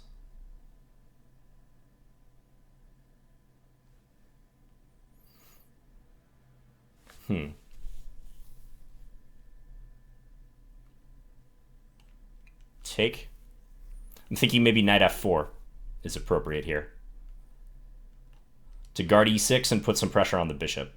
And now maybe e5? I think we make a case for that. The bishop is hanging, but I don't feel like I should take it yet. e5 kind of exposes my king, but I think it's all right. Looks tactically justified. Pawn takes, rook takes. Can't play queen takes because the rook takes e1. So we're pressing forward now.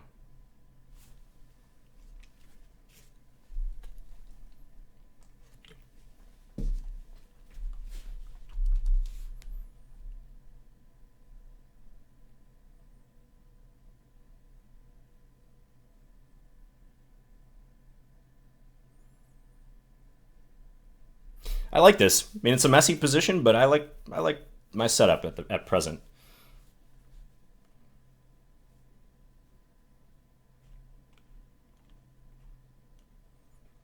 If there's a trade and white takes on c6, I have check followed by knight e2, which is winning. So don't think we'll see that. Okay, take. Seems almost forced. Gotta do it.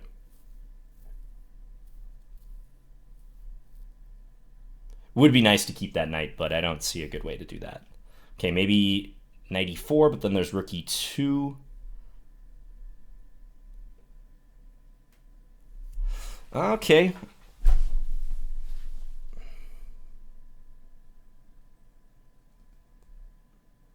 Knight e4, rook e2, queen f4, knight takes f2. I'm going to try it.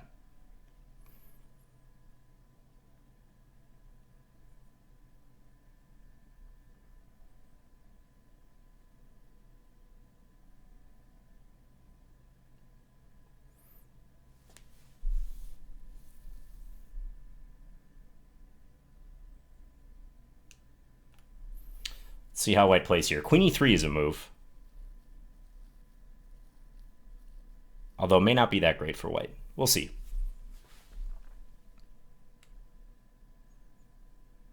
Is that dangerous, though? Queen d7. I'm just noticing queen d7 now. I think I have queen takes h6, though.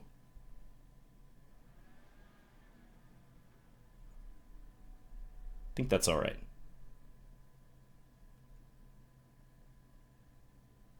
Oh, yeah, no, I think this might be all right.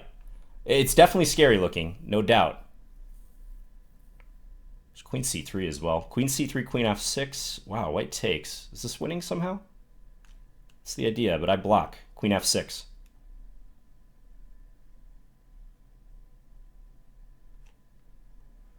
I think this is winning for me. Run the g-pawn. Queen takes h6 as well. Let's pick that one up first.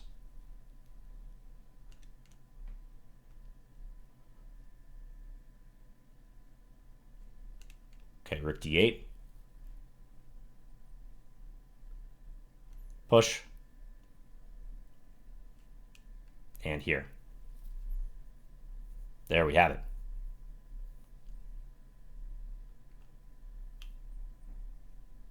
Okay. Scandy strikes again. You know, when you take a couple of tough losses in a tournament, you know what opening to go to stabilize your results. Yeah, I think the tactics are working out here. Knight takes f2. I mean, the computer might come up with something unusual. Let's take a quick peek. I must confess, I didn't fully see all of white's checks and ways to threaten a mate on g7 specifically. I was sort of trusting that this worked, but... Great chess instincts, John. Very well played. Those are some Grandmaster instincts right there. You totally deserve the GM title. All right. So there's two ways to checkmate an 8. But white played rook takes f2. I mean, clearly I knew this was going to happen. I took a calculated risk, guys. So what's the mate? Okay, here I was thinking this move, but maybe there's queen c3 at that point, queen f6, rook takes f2. Oh yeah, that's probably the problem. Oh, among other things. Yeah, I mean, this, he could just trade too in rook e8. Yeah, this pawn on h6, that's the thing about the pawns real deep in the position here. They lend themselves well to mating ideas. Wow. Dodged some serious bullets right here. Yeah, after this, I'm winning. I just got to cover g7. Because I'm totally secure on the dark squares. Ultra GM play, yes. Oh. Glad he didn't find it. All right. One more round coming up, guys. Hikaru and Big Fish, both on 7.5 out of 8 going into this round. Don't know what happened in their game. Let's watch Hess. Robert Hess. He is winning. He's playing black here. There we have it. Nice game by Hess. Can't spell chess without Hess. He moves to, I believe, 7 out of 9. Great score.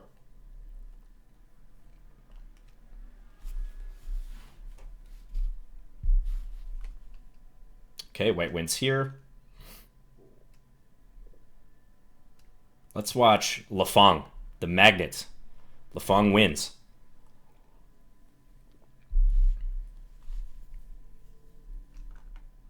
Thank you guys for watching, especially after that game earlier. I know some of you probably clicked out of here and were like, I'm going to watch a streamer who's still in contention.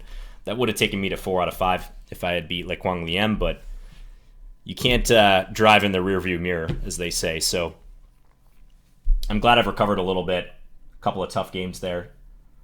Rounds 4 and 5.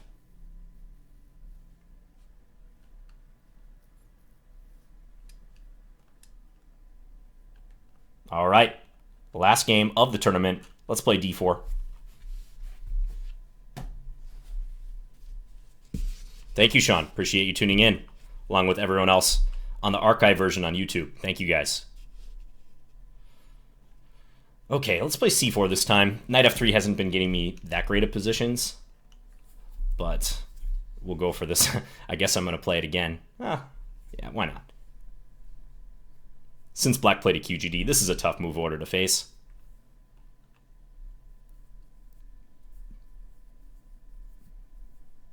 Thank you, Hairless Italian. Yes, let's do it. All right, so he's insisting on playing this sharp. Okay, I'm going to give a check and then go e3.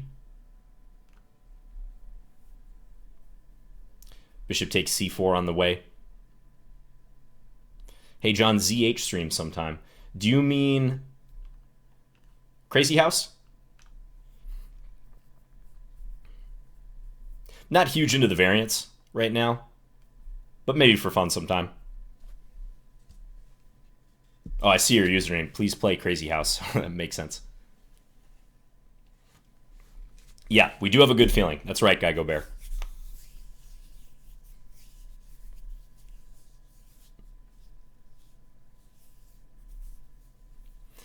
I think e5 or bishop takes c3 and then e5 would be thematic here.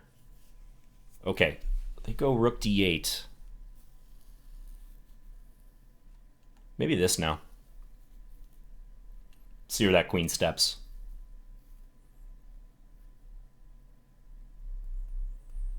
Just bring the rook over.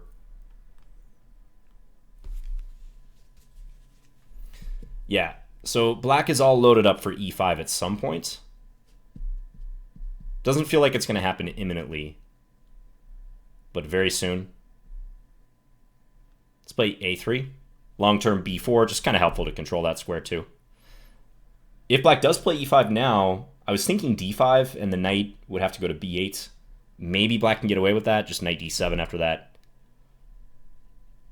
Black does play it, okay. Yeah, I think d5 looks like the way to go. And they're going to try to snake their pieces into the game one way or the other.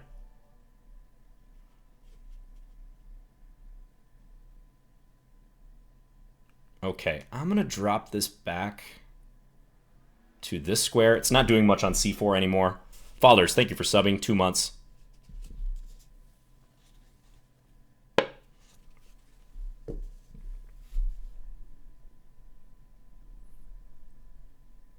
Might sneak in a knight takes d6 if the circumstances are right to go after c7. Like maybe if knight d7, I can justify it. Takes and then rook c7. Not even convinced that does much though. Knight c5 is probably playable there. But let's see what black does. Black's burning some time.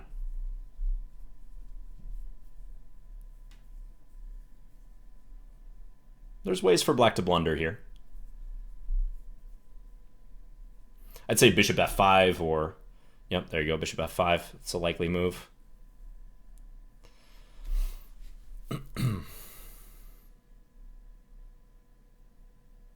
So again, I'm thinking about taking on d6.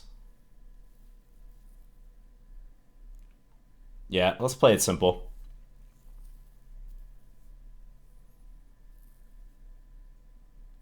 Now maybe knight d2.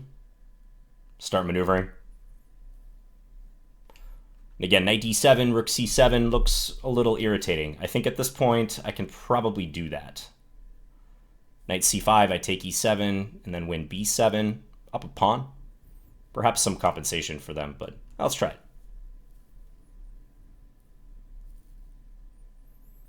Wouldn't be surprised to see black sack that pawn, because if they have to play some passive move here, I don't think they're very happy about their position.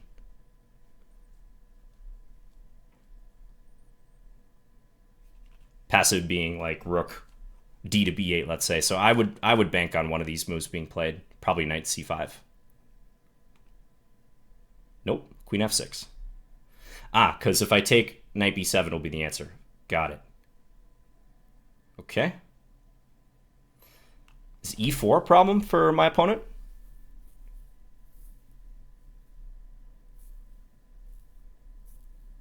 E4 and Potential issues staying guarding this knight.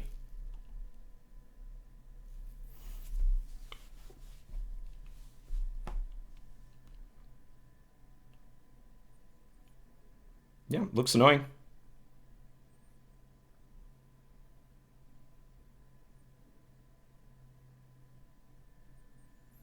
Tick-tock. Here we go.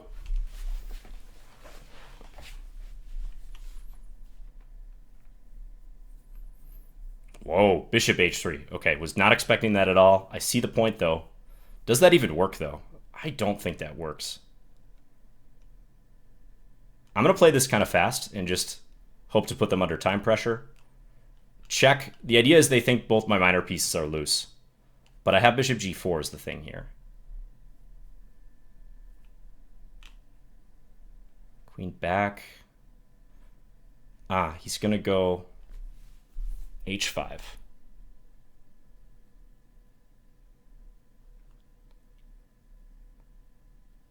All right, well, let's do this. Queen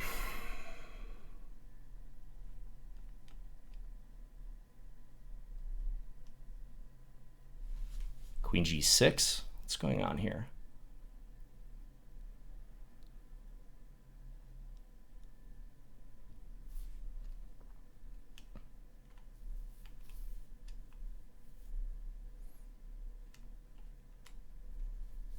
Not quite sure. Going after f7, but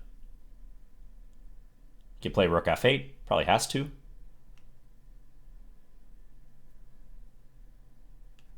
Okay, let's just stick the knight in, see what happens.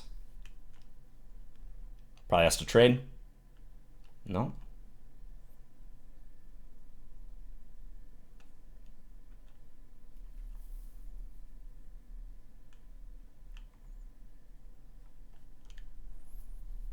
Hurry, John.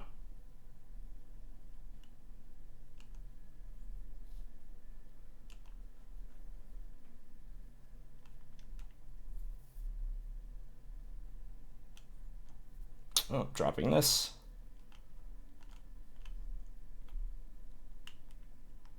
I don't know. Just gonna throw my h-pawn down the board and hope.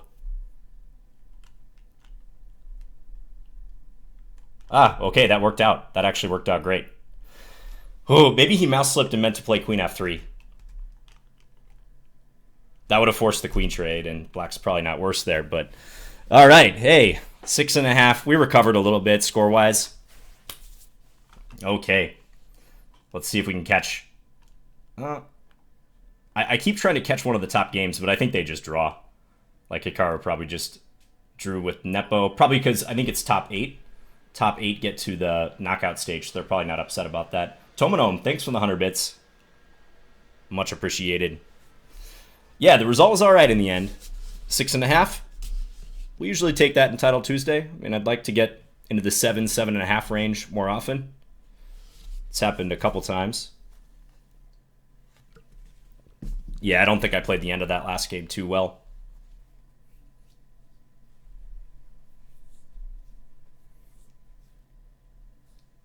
Okay, black trying to win this. Should be possible. 2 pawns against the knight. This could be consequential. Both these players on 7.5 trying to get to the knockout. Fov, thank you for the 100 bits. 6.5 is almost 7.5. True.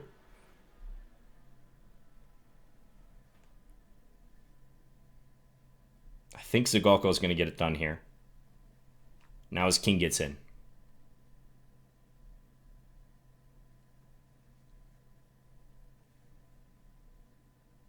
Yeah. Push the e-pawn. All right. Congrats to Sergei Zagolko. Wonderful time. How's he doing? He's trying to get to 8. He's probably getting in with 8, I would imagine. That's usually a good enough score to do so. And he is winning against Super Notar. There you have it. Checkmate. So he gets 8 out of 10. Still some results trickling in. I think that's it, though. 500 players left standing. Hikaru takes first in regulation before they go to the knockout. Nepomniachtchi, Alexander Fier, Big Fish, Mishanik. Giga. I almost want to stick around and watch Giga. I'm rooting for him. Sergey Zhigulko and Kuban. These will be the top 8 going into the knockout. John, do you think your date is watching? I hope she wasn't watching that game against like Huang Liam. Nah, it's okay. It's fine. Makes it entertaining. You can't have like played a substantial amount of chess and not have games like that. I mean, that hurts for sure. But I'm gonna forget about it almost immediately, I'm sure. I'll probably remember it if I'm in a similar situation. Dead winning against a super GM or near super GM. But you got to have a short memory about those things.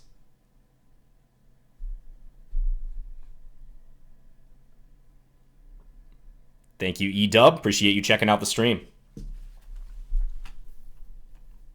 Okay. I think I'll probably raid chess.com. I usually do that because they have the coverage of the knockout stage. So thanks again for all the viewers and the subs, support. Appreciate you guys tuning in today. 6.5 out of 10. Decent result. Would have liked to win a couple of those games, but we already discussed that. I still got a little bit of coffee left. Gonna go do some reading. Thank you guys so much. Yeah, 2 back-to-back wins with the Scandi. 1 Queen A5, 1 Queen D8. Again, check out my Queen D8 course. I'm working on a lifetime Scandi course right now too, so more information about that coming up. And I will see you guys later. Enjoy your day, everyone. Thanks again to the people watching on YouTube. Bye, guys.